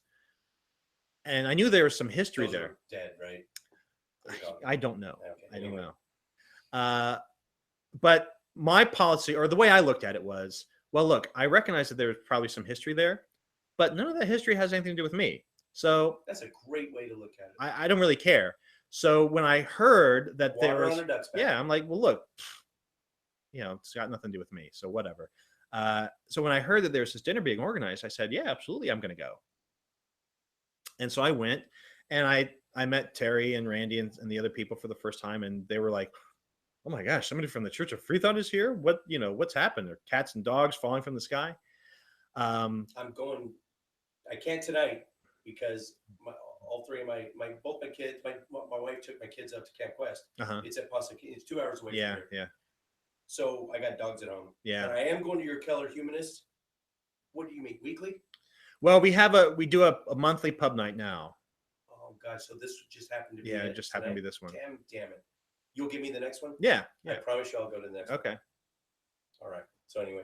Fair enough. So I just sat down with them and just talked. I said, hey, this is a great idea, because ultimately what Fred wanted to do, it was really two things. Number one, he wanted there to be like a billboard campaign. He wanted to increase awareness and notoriety of the local secular organizations. And he wanted us to communicate with each other better. And he didn't really care how that happened. Like, he wasn't telling us what to do. He was just telling us what he hoped to see. And it was for us to figure it out. And that was great. And the United Core, the American Humanist Association, sponsored the first billboard. And we did a billboard a year for several years. And we did different places in around Dallas. Metro Atheist did one in Fort Worth on buses, and it got international. That was the core. Okay. Yeah, that was the core. So that was the second year. You have come full circle, Grasshopper. That was the second year of the core. That's cool. That was actually so. So we all chipped in on that. Everybody chipped in. Yeah, we need to it was really. Don't you agree? Oh yeah. We need to start. Absolutely. That's the only way to make some real changes. So it was a really fantastic campaign. What we did was, that just blew up. We had a so we also, the core got together and they put on a conference in 2010. That was huge. It was like 250 people. 2010. That wasn't Apostacon. No, it was before Apostacon was even a glimmer in anybody's eye. Yeah. But we put on a conference here in 2010. It went off mostly without a hitch. It was lots of fun. No one embezzled $50,000. Nobody embezzled money. Yeah, and it was great. And we had a photographer show up and take people's portraits. So everybody that came to the conference, they had the opportunity to have their portrait taken. And we took all those portraits and we made them into a mosaic. And the mosaic was the background of the advertisement. Yeah, so it was all of our faces on this advertisement. Now the problem was doxing. No. Singling people out. No. Racism. Again, this systemic racism that we could not have or that we should have anticipated. We have a severe shortage of melanin in our Metroplex Atheists. So here's the thing: it's complicated. Article for this, which I think has been in Secular Nation. So the first billboard that we did, we wanted to be, it was just a standard billboard, right? The news media interested in you. This is what I've learned with local activists. In order to keep the news media interested, you've got to change things up. You can't just do the same old thing every year. That camera just went off. Uh-oh. Did I run that up? Interesting. Bear with us, one viewer. Where did it go? I don't know. Back in our old studio, Atheist Edge old studio, our cameras were running on battery for some reason. We didn't have AC adapters, so it's super hot. Is it? Yeah. I wonder if it just overheated. We just let it chill. But at any rate, yeah, it was. Yeah, our cameras ran out batteries, and it would the memory card would fill up after 30 minutes. And this is what Arn Ross here. There should be no fuck ups, right? So the sound, for some reason, the memory card fills up after 30 minutes. So we have to stop tape, start back up. If we wanted a 40-minute interview, it's going to be two that get jammed together. You know. Yeah. Anyway, it was an abortion. So we did. Mm-hmm. So it was somebody's idea. I can't remember who. To do, instead of doing a standard billboard, to put them on buses, because the buses advertise. This is 2010. This is 2010. Yeah. To do bus advertisements, because there's lots of churches, loads of churches that advertise on buses, or at least there used to be. There aren't anymore. That's because of us. I know that story. And so we reached out to DART, because we were originally going to do DART, and DART sort of sat on our application, shuffled their feet on it, and in the meantime changed their policy to disallow any religious advertising whatsoever. Win. It's a win. All right, fine, whatever. So then we went to Fort Worth and we tried to get it on the T, and the T didn't have a policy one way or the other, and reason to project our ad. So they agreed to run it, and we signed a contract to run our ad. Well, then of course we do a big PR push and we put it out in the newspapers and we contact all the reporters. Finland and Australia. Well, it took a little while to get there. So the first thing that happened is it became like a local story, like, oh, the atheists are back again. This time they're on the buses. And almost immediately we had a boycott organized. And there was a truck that was following around all the buses? That came later. Oh, okay. So the first thing that happened was there was a boycott that was organized. There was a group of local pastors that were upset on the buses, and they organized a boycott of the buses. They said, we don't want any of our members to use the bus system as long as this atheist advertisement is on it. Still running its rounds, still getting seen. Right. I don't care. But they're at the same time they were lobbying the T to take it off. Like they were really pissed. And I thought to myself, are you kidding me? They're trying to organize a bus boycott? That's ridiculous. And the Star Telegram ran a story about the boycott, and they interviewed several of the pastors. Yeah, because it's news, right? So as the story, they're going to lean that direction too. It's going to get viewers. As the story progresses, there's multiple angles that get added. So they interviewed pastors who are in support of the boycott. They also interviewed several other pastors who were not. Okay. And they were totally fine with it. And you read their quotes and they say, oh, yeah, well, this is America. We have free speech. If churches can advertise on buses. Amen, brother. Shout it from the rooftop. So can the atheists. Who cares? We need more of that. But then here's what I realized. All the pastors who were opposed to it, were black, and all the pastors who had no problem with it were white. So what is the deal? No. Yeah. So I started looking at the picture of the bus, and I'd seen the advertisements, and we had several. I mean, the atheist movement has never been, hugely friendly to blacks, or it hasn't done a good job. It's not a snapshot of the demographic. Yeah, it does not pass that test. You probably can explain it as well as I can. So it does not pass that test, but we did have some people of color who did have their pictures taken who were on the bus.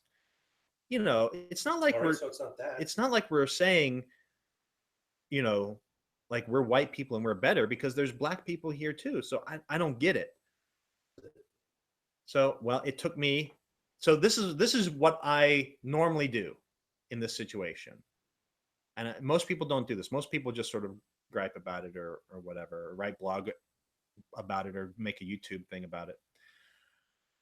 I looked up the names of the guys in the newspaper article, and I called them up. I called them at their churches, at their church office, and I said, "This is Zach. I'm with the Coalition of Reason." You pointed the fire extinguisher right at the base of the fire. And I said, I caught myself on fire. So I said, "I'm with the Coalition of Reason. I saw that you were quoted in the Star Telegram article to meet with you and sit down with you and chat about this, because I want to learn more about is that you find objectionable about this, and maybe I can explain why we're doing what we're doing." And the guy said, "All right, we'll do that." And we set up a time, and he said, "Just come meet me in my church office. It's a Black Baptist church in sort of East Fort Worth, basically." And I said, "All right, great." So I went there thinking, again, this is the guy who's raised by Fred Rogers. I'm thinking I can just talk to the guy because he's just a person like me. There's just been a misunderstanding. I'm so anxious to hear the outcome of this. So I get to his office, and his secretary shows me in. And sitting in his office is like, I can't remember exactly how many, like 6 or 8 other guys, 6 or 8 other black pastors sitting in a circle from other churches. They're all in they're all in the same sort of coalition, and they're all pissed. And there's a seat there for me in the middle of them, not in the middle, but in the ring, right? So they're all ringing around, and I'm like, if anyone could do it. I'm like, oh shit! Yeah. What am I? Rise to that. What have I done here? What have I got myself into? Feeling way intimidated though at the time. But I'm still thinking, okay, all I have to do is explain myself, and they'll get it. They'll understand that we didn't mean anybody any harm, And I start, we start talking, and I start explaining sort of who we are, what the organization is, and and I said, we're just trying to get media attention and increase our notoriety. And then one of them asked me point blank. He said, "So who do you think uses the bus? What sort of neighborhoods do you think the buses go through?" And I said, I know what he wants us to say. Well, but is that a good slice of the demographic? I don't think it's I tell you what, the bus line does not go through Keller. The bus line does not go through South Lake. The bus line goes through the areas where people need to use the buses. People are not the only ones that live in no. areas, But people commute into downtown. But here's what their perception was. That the bus targeting the bus was targeting the poor black community. And no amount of you reassuring them that wasn't our intention. That was not. So intention doesn't matter, right? What matters was how it looked. The 12-step program. Oh, let me say this. So yeah, so look up secular sobriety, and there are organizations out there. They're just one of the reasons why 12-step programs get as much support as they do is because they're supported by religion, right? So in order for these similarly secular programs to get supported, they have to be supported by secular churches, right? So this is an argument for secular churches. If we don't have secular churches or organizations like churches that are secular, there's going to be none of these other ancillary programs that we definitely need, like secular sobriety. So one of the things that the FOF did for a little while, there was somebody who did run a, I don't think it was called secular sobriety at the time, but it was similar to that. We sponsored that, right? So we had rooms that we rented, and we knew that this guy wanted to organize a meetup for people who are trying to get sober. And so we helped sponsor some rooms for them, right? But we did that because we're in the business of meeting in places and renting rooms. And so it's easy for us to extend him that courtesy, just like churches do, right? Churches use all their rooms all the time for all these different ancillary things, right? So yes, we do need those, but in order to get to that point, we need the secular churches.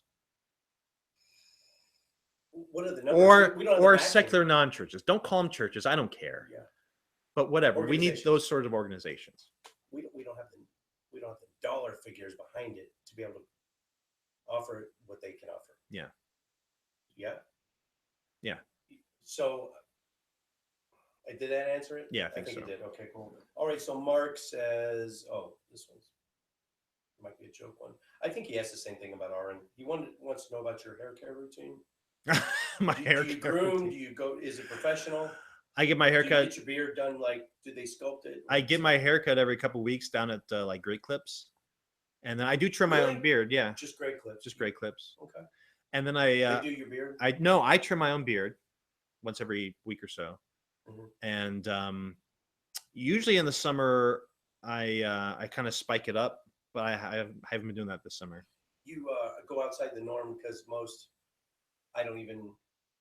I fall into the paradigm, but most middle-aged white guys, usually atheists, go with the goatee. You've never had a goatee before? Oh yeah. And so actually normally during the summer, so this summer is a little bit different for me. Normally in the summer I have a goatee. I hate following and I spike my hair. Oh, cool. All right. So, but yeah, it was a little too Guy Fieri for me, maybe. I don't know. I just felt like doing something. Did you bleach it too? No. I did like one time when I was in like 21 or something like that. I did bleach my hair, but no, I don't know. I guess maybe part of it is just me getting older, and I thought, I'll just keep the beard. What the hell? So I always have a beard in the wintertime, and I just decided just to keep it for the summer, maybe a little bit shorter. Yeah. Aaron admitted to using horse shampoo and mustache wax. It was pretty funny. Oh, he definitely uses the mustache wax. The horse shampoo, I can kind of see. It all made sense when he said it because it looked like a really shiny coat. Yeah, he has a good head of hair. It's from Kelly P. What are your short-term and long-term goals for the future? I guess when I read this, I think she's referring to what are your goals for the future of the atheist community, but maybe she means some personal goals. So, well, short-term, we just need to get stable, right? So what's dividing it? Is it the scandals? Is it the political divide? Is it the geography? So Keller Humanist and Metroplex. Is it too far to drive? Or well, that's one thing that's in particular Plano atheist with Dallas. Yeah. So with Dallas Fort Worth, I mean, it's such a huge area. It takes you. I mean, 45 minutes to get here. Yeah. Anytime you go anywhere, you schedule out an hour one way for each drive. You just kind of go for it. So geography is definitely a thing here in Dallas Fort Worth, and it's one thing that I've pushed, not just with the core when I was involved with the core, but also with the Fellowship of Free Thought. We need to get more local, which is why I started Keller Humanist when I came out to Keller, because Keller is a pretty far ways away from Dallas, and there needs to be some nexus point of activity. Centrally located, though. Keller is? It's on the north side of Central. It's on the north side of Central. The best place to live would be like Euless, Bedford. Yeah. That you could hit everything from there. But even there, like, you're going to expect, or you're going to try to pull in from the entire Metroplex. I think that's a mistake.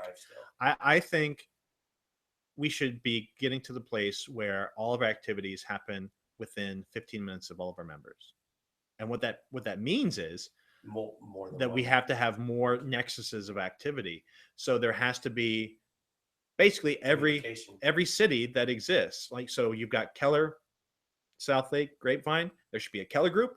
a South Lake group, a Grapevine group. Oh, That doesn't mean that they there's all. 3 different leaderships and triple the opportunity Well, guess of what? someone screwing it up. There's 300 churches between here and there. So They why? don't all talk.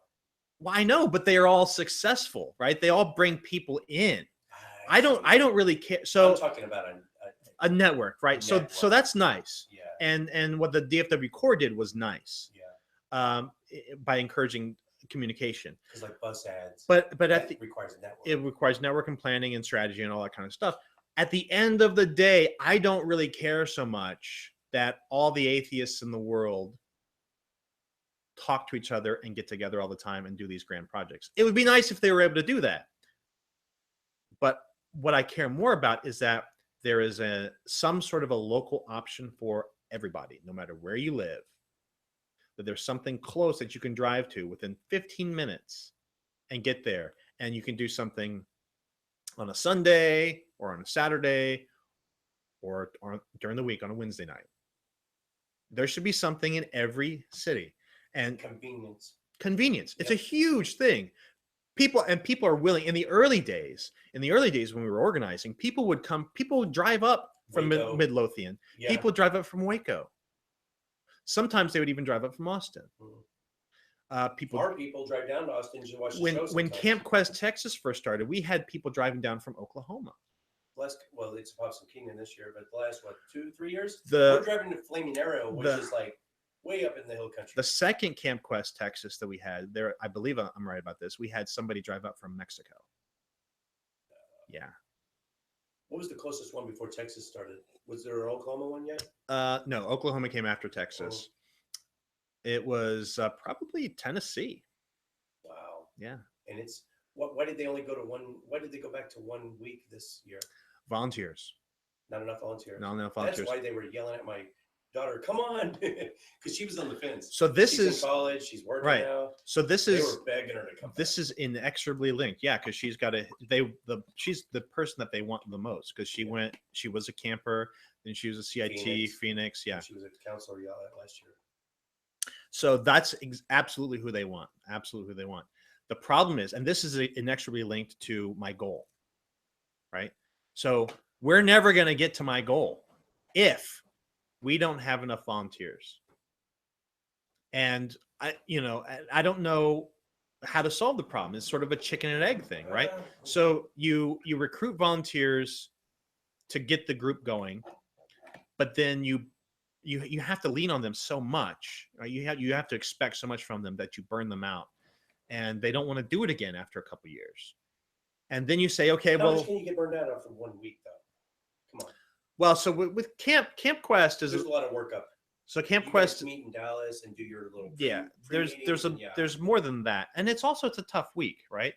And you're taking a week out of your summer that you could be doing other fun things with. So it's an investment, but it's also the bigger problem with Camp Quest, honestly, is volunteers behind the scenes, involved with the organization as it goes, and that requires year-long stuff, right? So I've been the treasurer now for 5 years. It'd be great to find somebody else to take over. I didn't realize it stuck up on us. So that check we just gave you, that will probably be used for next year, probably, since this one's already rolling. Well, I'm still kind of used to them being in August. Yeah, they were. Yeah, this is a June one. This is a June one, and that happened. Stuck up on me big time. That happened because we got a better offer with this other camp. They opened up this other campground, Camp Ray Bean. There was availability in June. August, the first week of August is always so dead hot, just impossible. It was 102 yesterday. Well, yeah. I think 4 years ago, the last time I was a volunteer, it was like 114 in August. It was unbearable. This is going to be a rough summer. Yeah. Last year wasn't so bad. Yeah. Are there checks and balances? What's in place to limit the possibility of an Aposticon Reason Rally type scandal where money just $50,000 just disappears out of the coffers? Well, I mean, to a certain extent, are there fail safes in not just Camp Quest, but other atheist organizations in general? Well, I mean, to a certain extent, if you give somebody access to your bank account and you've got $50,000 in there, they can just swipe it, right? I mean, I suppose you could work with your bank maybe and say we want to limit the size of any withdrawal. Maybe you could say that. Easier to track who does the withdrawing. Well, it's tracked to a card, right? So it's Because certain people have access to certain cards. Penn and Teller didn't get paid. You know what I'm talking about, right? And they traced it back to Sarah Moorhead. It couldn't have been anyone else, right? I've JT's long diatribe? Yeah. Yes, I've read some of that, and I don't know all the details. It's all I can say is it was a very unfortunate situation. It'd be unfortunate for it to become a regular occurrence. If it was a one-off thing, someone made a bad decision. Yeah. You know. So at the end of the day, well, one of the things that we can do, and I know this as treasurer, is you can, if you want people to have access to funds, to be able to spend money to buy things for your organization, you can put them on credit cards. Or you can issue credit cards basically like employee credit cards, and you can put a daily limit. Like you can say you're only allowed to spend $500 in a day on this card. That's your limit, right? So it's a balance, right? Yeah. So the question is, how much do you trust people, right? And we try our best to only put people in positions where they have access to money, if they're trustworthy. All the comments I see are the atheist organizations are way behind the curve as far as, behind the Christian organizations, where they know you don't give one person the car keys. We're so trusting. Now, I've said this a million times. Like, remember the John Mark Reynolds debate? Michael Shermer? I left my man purse on the bench. I think it was when I was talking to you, or maybe Anthony Mandamosco or something. And I was walking out. I forgot it there. When I realized I left it, I was 99% sure it was going to be right where I left it. If that were a church and I left it in a pew, I would not be 99% sure. You see where I'm going? Really? I think so, yeah. You think in a church it's more likely to be stolen? Is that weird? That I trust us more than I do them? Just out of just basic morality? Is that an anomaly? I mean, I guess it goes to whatever your experience has been. Yeah. Well, I see. I'm a cradle atheist. I don't know how church works, but so I don't know. I didn't really go to church regularly. Yeah. I went to vacation Bible school when I was 6 through 8. That's it. Okay. I'd be pretty confident. You would? Yeah. So you have faith in mankind no matter what their belief or lack of? Yeah. Cool. Yeah. One more fan question.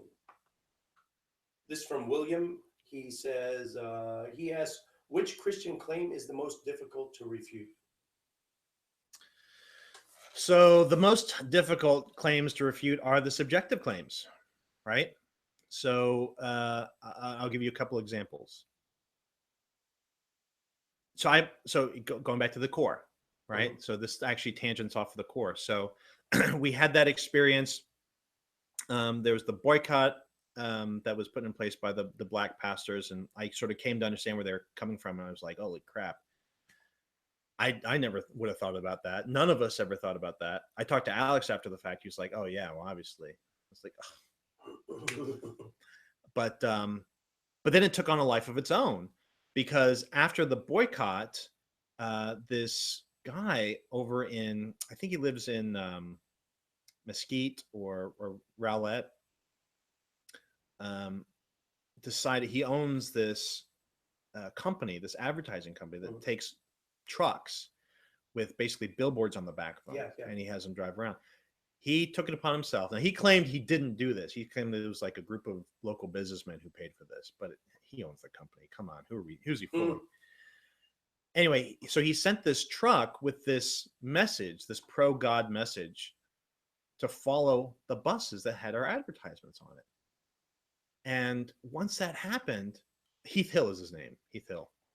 Once that happened, that's when it blew up, because then it became like a farce. At first it was like sort of local news. Then it was that's when it went international. Then it was national news because of the boycott, because then it was like a racial issue. And that's what got it in the New York Times. And then it became The Streisand effect. Yeah. And they had no idea. And then it became international because then it was like this crazy, stupid farce thing that could only happen in Texas. So that's what took it international, was him. And so what do I do in that situation? I don't know. Let me ask you, what do you think I would do? You're very subdued, and you're like me. You look for the best in people. And you hope for the best, and almost to the point of naivety. So I called him up. Yeah. I found his business and I called him up and I invited him to lunch. See, that's about what I would have guessed. And so we met up at this. And it backfired its ass off. At this, well, no, not really. It was actually, it worked out very well for me. But we met up at this restaurant in Addison. We had lunch, and it was a very pleasant lunch. He's a very nice guy, very, very sincere in his belief, very fundamentalist, but very sincere. Like he's a person who does not have a problem with candor at all. And I was asking about, I like him already. I was asking about how he became a Christian, because he was sort of bragging about how, well, I used to be an atheist too. Like a lot of Christians do that. And I'm like, really? And I dig into their story. I try not to know true Scotsman them right yeah, off the bat. I dig into their story. And I almost always find out that, well, I didn't really go to church very often, so that made me an atheist. Well, no, not. No. I mean, maybe in practical terms you were an atheist, but not really. Anyway, so he said that he hadn't had anything to do with church, but then his one of his best friends was having marital problems, and his wife became she wanted to get religion again because of that effect. And so she talked him into going to church with her. And he said he went to this church, and it was while the pastor was praying over the congregation. He said, I looked up, and the entire ceiling of the church opened up and flew up into the clouds, and all these angels flew into the sanctuary, and Your Honor, they circled around anecdotal evidence, and began singing. And he said, and he's looking at me. It's like he's describing something that really happened. He's like, it was the most beautiful thing I've ever seen, the most beautiful sound I've ever heard. Didn't doubt his sincerity. No, of course. I mean, from his body language, this was something. Now, what do I think actually happened? I think he probably fell asleep and dreamed it. Or maybe he that coming back out of or maybe had a very overactive imagination that day. But he believed that was something real. So when I get to that point, when I interact with a Christian who has some sort of a really intense subjective experience, I'm done. Like after that point, I am not trying to talk him out of Christianity, or not. I don't really try to talk Christians out of Christianity anyway.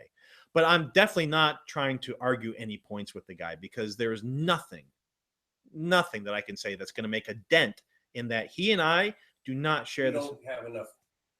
I was about to use faith. You don't have enough confidence in yourself. No. It's he and I do not share the same epistemology. We do not share the same. You sell yourself short sometimes. No. I'm not selling myself short. What I'm saying is the things that he grants truth to is a totally different domain than where I operate. There's a way to break in. I don't even try. I don't even try. Like, to me, that's all right. Fine. You've disqualified yourself from this epistemological landscape, and that's fine, right? Yeah. But you're over there, and we can't have this dialogue anymore. All right, whatever. One other example, actually, William Lane Craig. So William Lane Craig, so again, Kevin Harris was his radio producer, and he would come into town every so often to record shows with Kevin. And so Kevin would bring him in whenever he was in town. He would bring him into the Sunday school that I attended. So I got to hang out with William Lane Craig on several occasions just because he was there hanging out at the Sunday school. And I was just the one atheist who was just happened to be there. I'm not going to lie. He intimidates me. Well, did you feel on top of your game, or was there any interaction? Oh yeah. Son of a bitch. So that would intimidate the shit out of me. Well, look, he's a very brilliant guy. He's a very brilliant guy. He's top dog. But that being said, all right. So I asked him a question. I said, so let me ask you, I'm just trying to figure out what the limits of your confidence are. I said, imagine for a moment if I came to you and I said, Dr. Craig, time machine. I have this time machine in the back. It's parked in the parking lot. I said, with this time machine, I can take you to any point in history, any location. And you say, okay, you come with me. We get in. And I set it for Jerusalem, 33 CE or whatever, Easter morning. And we show up there Easter morning in the garden where Jesus was buried. And we're there at the tomb, and it's before sunrise. And you and I get out, and we're hanging out there, and the sun rises, the tomb stays empty, nobody comes out, the sun goes up to noon, and then you and I roll the stone away together, and we look inside, and sure enough, there's Jesus' body, his dead body. It's Easter noon, and Jesus is still dead in the tomb.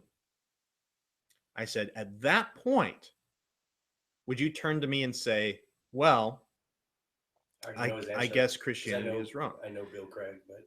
And he said, no, I would still affirm Christianity. Because of what it's the imprint on his heart. Because of the inner witness of the Holy Spirit. And he's written about this too. I just wanted to hear him say it. And all right, fine. I hate to pause button you. Christian, it's in my first book. It's just uncanny how you take a non-believer, take one of us, ask a hypothetical question. We can entertain the shit out of it. We can look at it from all angles. There's a weird anomalous thing with Christians where they cannot handle hypothetical questions. Have you noticed that? Some Christians. There's an outright refusal. No, I think it's a huge percentage. I think Craig especially has a tough time with that. At least when he feels like he's being put on the spot. Because I questioned him. Yeah. I questioned him later when he spoke at the Bible and Beer consortium. And I was sort of following up on that same question. And I asked him, so, what would it take to convince you that the Holy Spirit wasn't there? Like, what would call that into question? And he had this, he responded in this very kind of antagonistic way. Like he thought that I was trying to like catch him on something. Gotcha question. Yeah, it was like a gotcha question. And his response was to call me out personally as somebody who was trying to like, make a fool of him.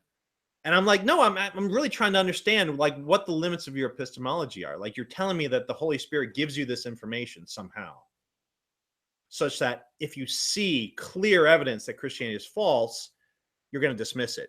So how do you validate, that the Holy Spirit is actually the thing that is? And it just bolsters my point. Well, what was interesting to me was sort of calling me out personally and dismissing me personally. He then he said something which I think gave a little bit too much away. He said, look, people can give up their faith for all sorts of reasons. I could easily imagine that if I were to, if we were leaving here tonight and let's say we're in a car accident and my wife was killed by the car accident, over the course of the car accident, I could easily see myself giving up my faith. That's the common tactic. Throw out an even more implausible hypothetical just to discredit the original hypothetical. But here's the thing though, like by admitting that, he's either admitting one of two things.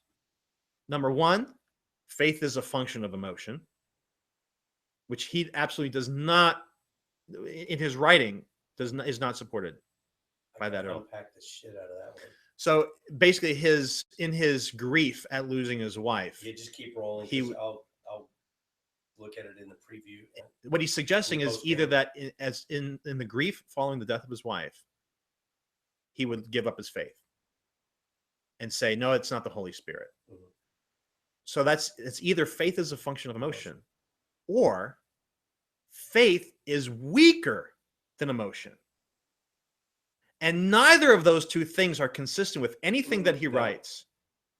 And yet he just sort of Did you tell him this, or you came up with it? No, he was saying that as I was walking away. Oh boy. But to me, that says that gives away the farm. Like, I don't think Bill Craig actually believes in faith. If that's how he thinks of it, if he thinks that faith is either a function of emotion or weaker than emotion, then I don't think he really believes in faith.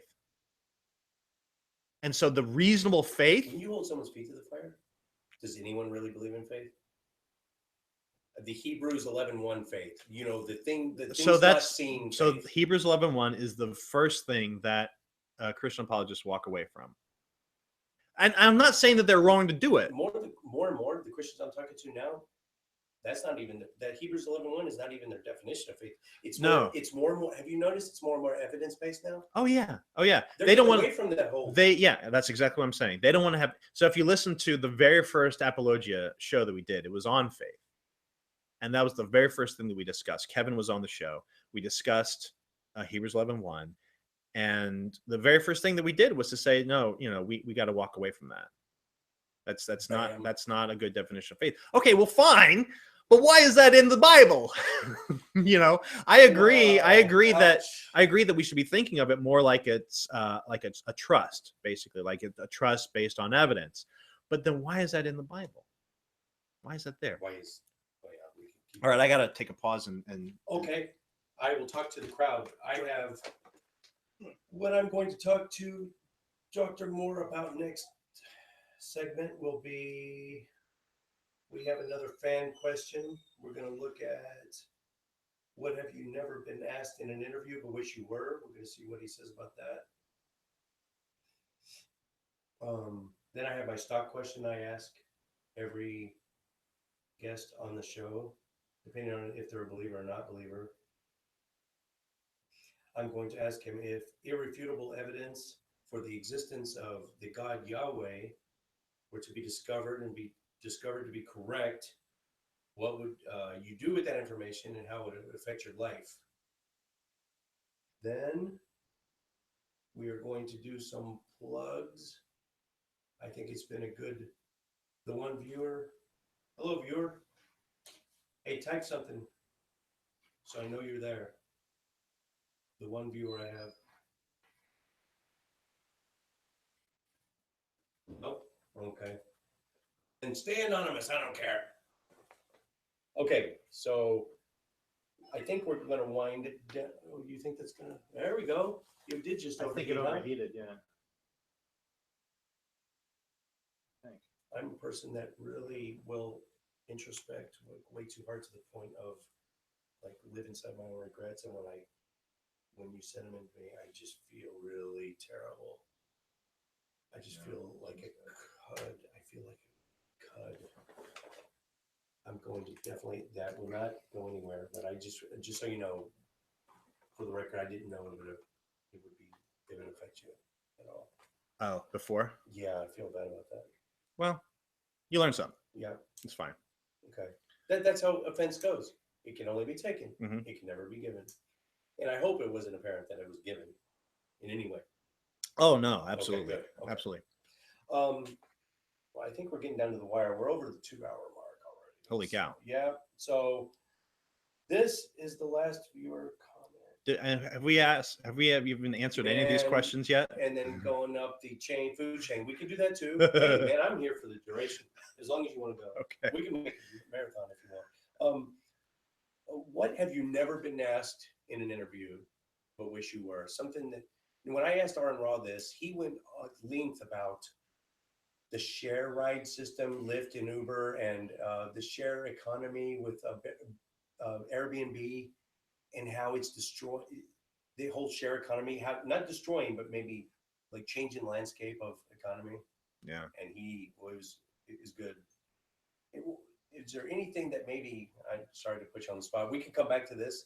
You can kind of stew on it a little, put it between the cheek and gums. Well, so I don't know what question I want to have been asked necessarily. But it's sort of a meta question or a meta situation. I've never been asked to give an interview with a Christian or by a Christian. I've never had any. So after all these years, right? All these years of doing apologia, of visiting churches, of Echo chamber. interviewing. I spent all last year interviewing Christians, and I'm not saying that I was only doing it to get something back from them, because I wasn't. I was doing it because I thought it was a good thing to do. But it strikes me as strange that after all of this, there's only one time that I ever was invited into, or actually, no, there's twice actually. Twice I was ever invited. Well, yeah, twice I was invited into a church.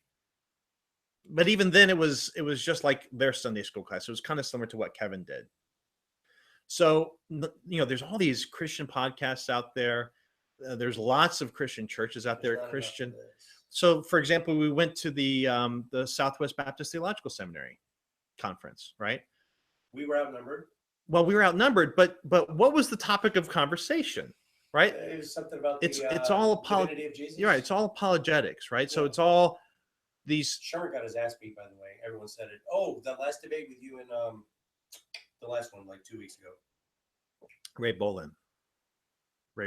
6 Christians I've talked to, 6, half a dozen, told me, not forget the atheist. 6 Christians told me to my face, you killed them. Well, Christians. So I all right. Anyway, for that, I mean, he proposed the topic. So to my knowledge, Ray Bolin proposed the topic. So it was not mine, but the topic was, is intelligent design science? And I'm sorry, but in post-Dover United States, it's a settled question. You saw Aaron Ra's Atheist. It's a settled question. Like, nobody's taking it seriously. Explain seed design proponentists. Right. So this is fascinating, actually. And this is sort of the core part of my argument. So the argument that I gave during the debate was that intelligent design is what creation science evolved into, right? Which is, again, it's not something that is my discovery. I'm just repeating. It wasn't even an evolution. It was just a copy and paste, literally. Well, it was kind of an evolution, actually. So here's what happened. The definitions didn't change.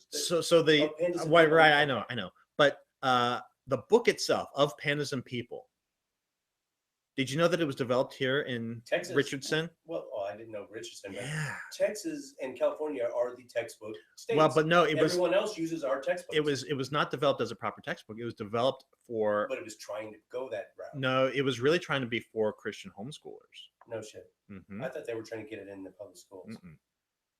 Not initially. Oh, okay. Not initially. So it was a local ministry, a Christian ministry. And I can't remember what the name is. What's wrong with putting in homeschools? There should be no legal objection to that at all. No, nothing. But they weren't trying to use the Texas public. But in Dover, when they brought it out as, okay, I see. Right. So it just happened to be developed here because it was a Christian ministry that had the idea, and it was in the early '80s. They wanted to develop a brand new creation science textbook. They thought we needed a new one, to sort of show the good science, whatever, that supposedly exists. And initially, it was not called Of Pandas and People. It had a different name when it first started. I can't remember what it was called. But they eventually they made some connection with Dean Kenyon, who is an actual scientist who became a fundamentalist Christian and agreed to help write this book. And in the book, in its first draft, it used the term creation scientists all the way through the book, because it was about creation science. That was the whole point. Now, point of interest, and a lot of people don't realize this either, but I happened to find this out as I was researching, and I'll say this. Barbara Forrest's book, Creationism's Trojan Horse, is fantastic. What was it? Creationism's Trojan Horse. It's all about the wedge strategy and the history of the discovery. Yeah. So we weren't supposed to read. Right. So Barbara Forrest wrote it. It's a fantastic book. I highly recommend it. And Ray Bolin is all over that book.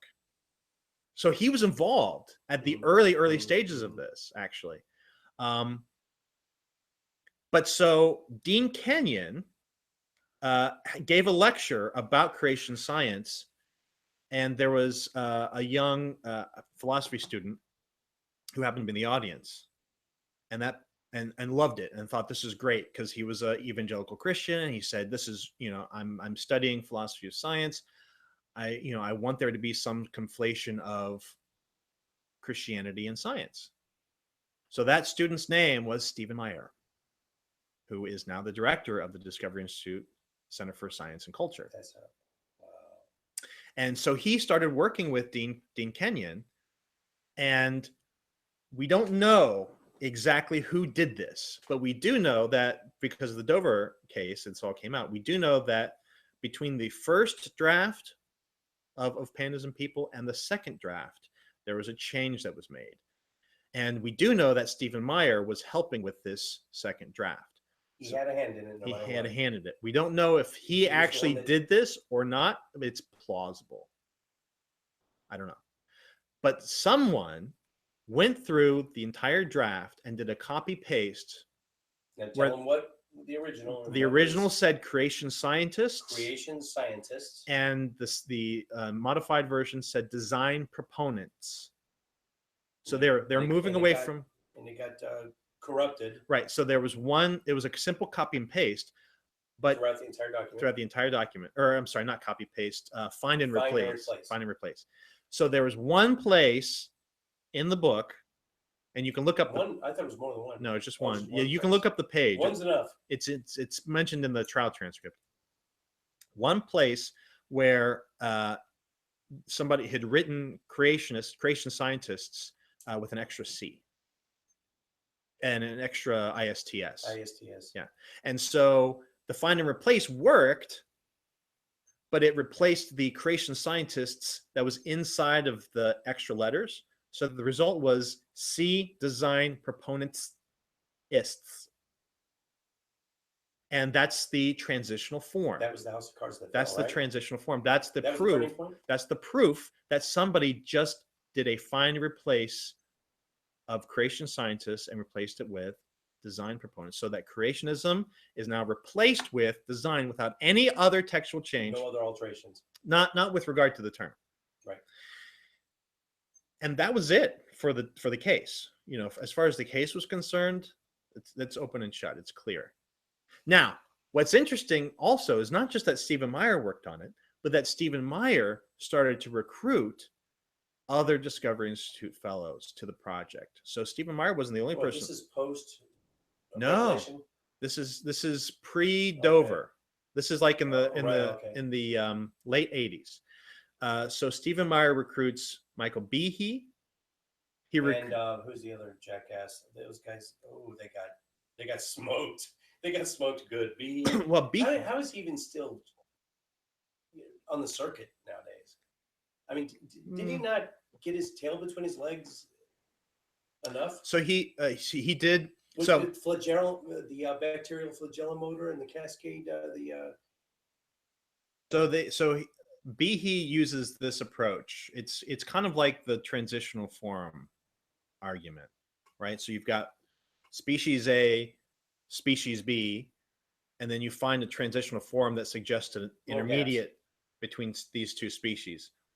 And then the creationists come along and say, but aha, now you've got a gap between this and the intermediate. So Behe does the same sort of a thing. That's intellectual dishonesty. They have to be. There can't be anyone that actually thinks they're on the right track. Really? Well, it's definitely intellectually dishonest, but I don't know if it's actually morally dishonest. If they're actually, they're actually fooling themselves, but they really. Yeah. So to be intellectually dishonest, you don't have to realize it. Mm-hmm. You can just. But so Behe does the same thing now with all these irreducibly complex things, and he'll just say, well, you propose this other form, but now how do we get from that to this? How do you get from this irreducibly complex system that's an intermediate between this one and this other one to the other one? It's the same sort of an argument that he's stuck in. But long story short, Behe I mean, he's got tenure. He is where he is. He doesn't really publish research anymore. Anymore. He used to, yeah. I mean, he Is used related to. topics. He used to be. He used to have a relatively respected How many scientific track. citations does he have on his papers? So not a lot, but his He does have stuff published, yeah. Oh yeah, yeah. Just look him up. like But his reputable journals. oh yeah, but it all stops once he published Darwin's Black Box. So once he published Darwin's Black Box, No, I just can't even imagine that he had any before that either. oh yeah. I mean, he's not a bad scientist. He's just he's a sloppy thinker with regard to teleology.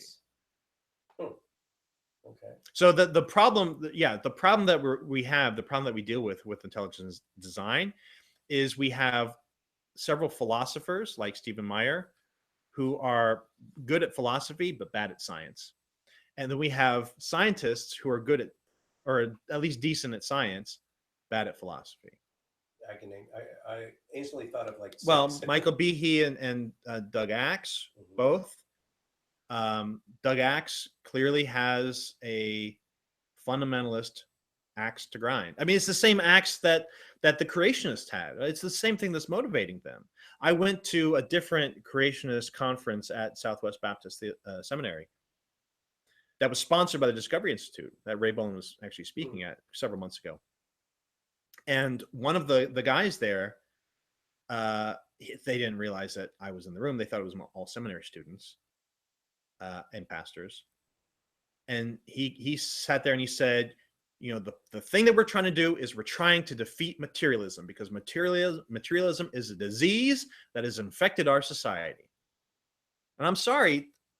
Okay. Agenda. Yeah. So that's a perfectly fine opinion to have.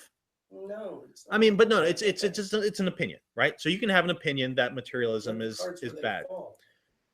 That has nothing to do with science, right? It has nothing to do with evolution. Nothing to do with it's philosophy, right? So you can be an anti-materialist, but that does not grant you some sort of insight into how science works. It just doesn't, you know. So my opinion is, at least if intelligent design proponents were at least on, and this is what I said at the end of the debate, I said, look, if I'm being charitable, they're doing, you know, Aquinas' fifth way. Thomas Aquinas is basically the design argument, teleology. Oh, okay. If they're trying to do that. If I'm being very uncharitable, it's just warmed over creationism. It's a fundamentalist. Well, that's what literally, word, right? literally. I mean, it's literally fundamentalism. I read many of these articles that were published in Fundamentals of the Faith. They hated Darwinism. They hated Darwinism because they were worried that people would give up Christ. They thought people accept Darwinism, they give up Christ. And we cannot stand that. We cannot stand by while this happens. And so that's why they attacked Darwinism. That's why they passed the Butler Act. That's why the Scopes monkey trial happened. That's why all of this happened. That's why Dover happened. And the judge was appointed by and the judge is a church-going Lutheran appointed by George Bush. And my point was, at the end of the debate, or by the end of the debate, hopefully, that this is not a Christian versus atheist thing at all. There are loads of Christians that accept evolution and have no problem with it whatsoever. This is a fundamentalism versus everybody else, right? The people who are advocates for intelligent design, they're advocating a particular strain of fundamentalism over every other form of Christianity. And that is the problem. Our Metroplex, not Metroplex Atheist, the Atheist Christian Book Club, it's kind of half Metroplex Atheist people and half Watchman Fellowship Christians. Mm-hmm. We meet once a month. Yeah. We do. Are you familiar with it? I've heard of it, yeah. Okay, so we do a Christian book 1 month. And, last month we did Lee Strobel. Case for Christ? Case for Christ. And before that we did the Lawrence Krauss, Universe for Nothing. Before that was Hugh Ross, Improbable Planet. So July is going to be I forget, but July, June, September. Do you have a book out by any chance? No. No, Because that would be cool. I know. Because we're gonna have Aaron Ross coming, the fundamental falsehoods of creationism for July. So I've been working on a book project. So there is a book project that I have. Do an audio, just as an author of 2 books. Yeah. No one reads it anymore unless they're taking a shit. Yeah.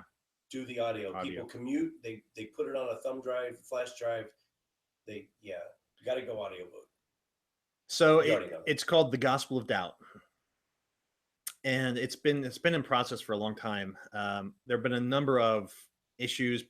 So the main thing that I was trying to do with it was to bring together a bunch of different people, a bunch of different perspectives, people who had experienced doubt and felt that it brought something positive to them, and it's mostly just their stories. So we've got a guy in there who was stationed in Afghanistan during, I think, 2005, 2006 or so. And so he talks about employing doubt in the military, which is a challenging thing to do because the entire structure of the military is, and you do not doubt anything. It's all about following orders. Minority, yeah. And we have people who grew up. There's one guy who grew up in Mexico, so he's coming in from the sort of Hispanic Catholic perspective. Alex Jules is contributing a chapter, so he's talking about racial minority. Racial, yeah. Well, but specifically in the Afro-Caribbean immigrant population and how that works. And we've got a bunch of other different perspectives as well. It's really close to coming together. I don't know how it'll be published yet. My goal right now is just to see it published sometime in my lifetime. Don't discount self-publishing. I haven't. It sounds kind of hokey. I've talked to. I haven't. Really, I'm just going to say his name, James Walker. He's written a couple books as well. Mm-hmm. He's doing better on his self-published than through his Christian publishing firm. Yeah, could be. So you don't discount it. Yeah, no, I haven't, and that's certainly a possibility.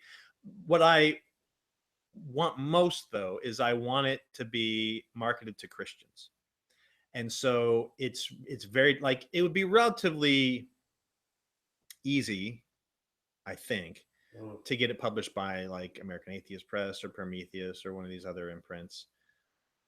But I don't really care about atheists reading it.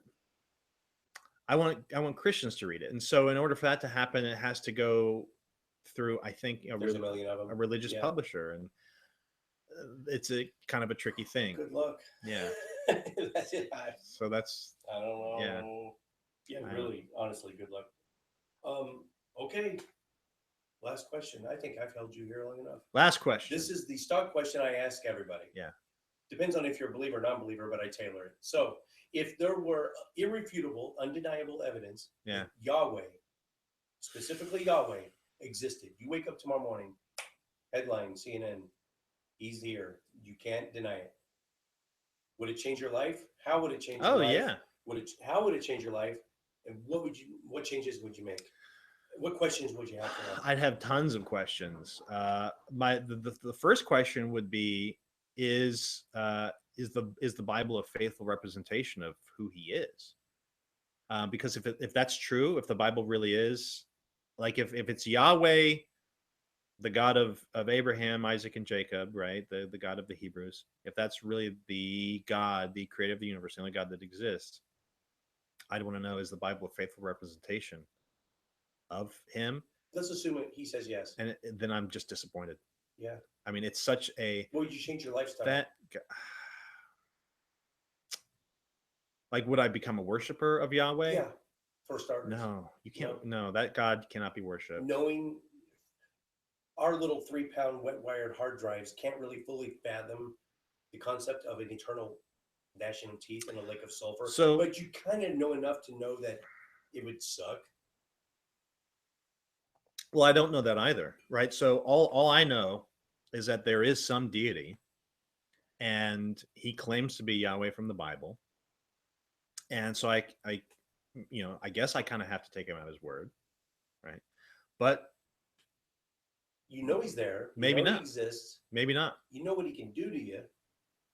Just like you have a bully, like you're in 6th grade. So You got what the if bully, it's you're going to give him your lunch money if this guy's twice his size, right? Maybe. so yeah, so if there was a situation where he was telling me that I had to do a certain thing or else he was going to torture me. That's the Bible. You Yeah. just encapsulated the Bible. Yeah. Sorry. And I could see evidence of that. Like I could see him torturing other people. Like we're not talking about afterlife torture. We're talking about here, right now torture. Like if I could see people being skinned alive and stuff, you know. And he said, if you kiss, Buddy Jesus? if you kiss Buddy Jesus, then you won't get skinned alive. I'm making out with Buddy Jesus. Okay. Yeah. But you if it's something like that. Yeah. But if he's asking me to like morally assent to him, Yeah. you can't force somebody to do that, right? I can't change my brain. Submit. It's not even a submission thing. That's right? a conscious action. You could do that. Believing is a realization. It's not a choice. No, because believing is a choice. Believing doesn't make something real. So like I can't say established that we believe in him now. He's here. Well, but that now doesn't. You are forced to submit. But no. You might believe that he exists. But all the evidence that I would still have would say that he's immoral. Like this is not a God I should be worshipped. All right. So she's immoral now. What do I do with that? No, I can't submit to a God like that. No, I'm totally devil's advocate. Yeah. Okay. No, I mean, so I can do, like if he tells me that I've got to kiss his feet or kiss his ass or whatever, or I'm going to get skinned alive, hell yeah, I'm doing that. But if he's asking me to assent, like morally assent to him, I can't do that. Because that's just like belief. It's a realization, I can't, not a choice. Yeah, I can't make myself do that. I can't make this transparent thing opaque. Right. By thinking about you. I did this in a Q&A at church. I don't know if you ever saw it, but I had a coffee mug and it was black. And someone said, why don't you just, Pascal was wagered bullshit. Right. And I sat it down. I said, all right, this thing's black. For 30 seconds, I want you to believe it's red. Can you do it? And he said, yes. And I said, okay. Now we're in the 30-second time window, right? What color is this? He goes, red. You fucking idiot. Really? You can't, you can't choose to believe something that isn't there. Well, you can, I guess, but if you do, then you're insane. Like that's kind of the definition of insanity. That was an insane human being I was talking to then. Yeah. Yeah, that's what you can find yourself as. Plugs. Plug away. Plugs for Fellowship of Free Thought in Dallas, FOFDallas.org, CampQuest Texas, CampQuestTexas.org. Also plugs for, so I'm no longer on the board, but I really support this organization, Foundation Beyond Belief, foundationbeyondbelief.org. And of course, my 2 podcasts, Apologia podcast and Evolution 101 podcast, can be found on iTunes and apparently everywhere. I think Stitcher and Livestream. Yeah. So lots of places you can find them.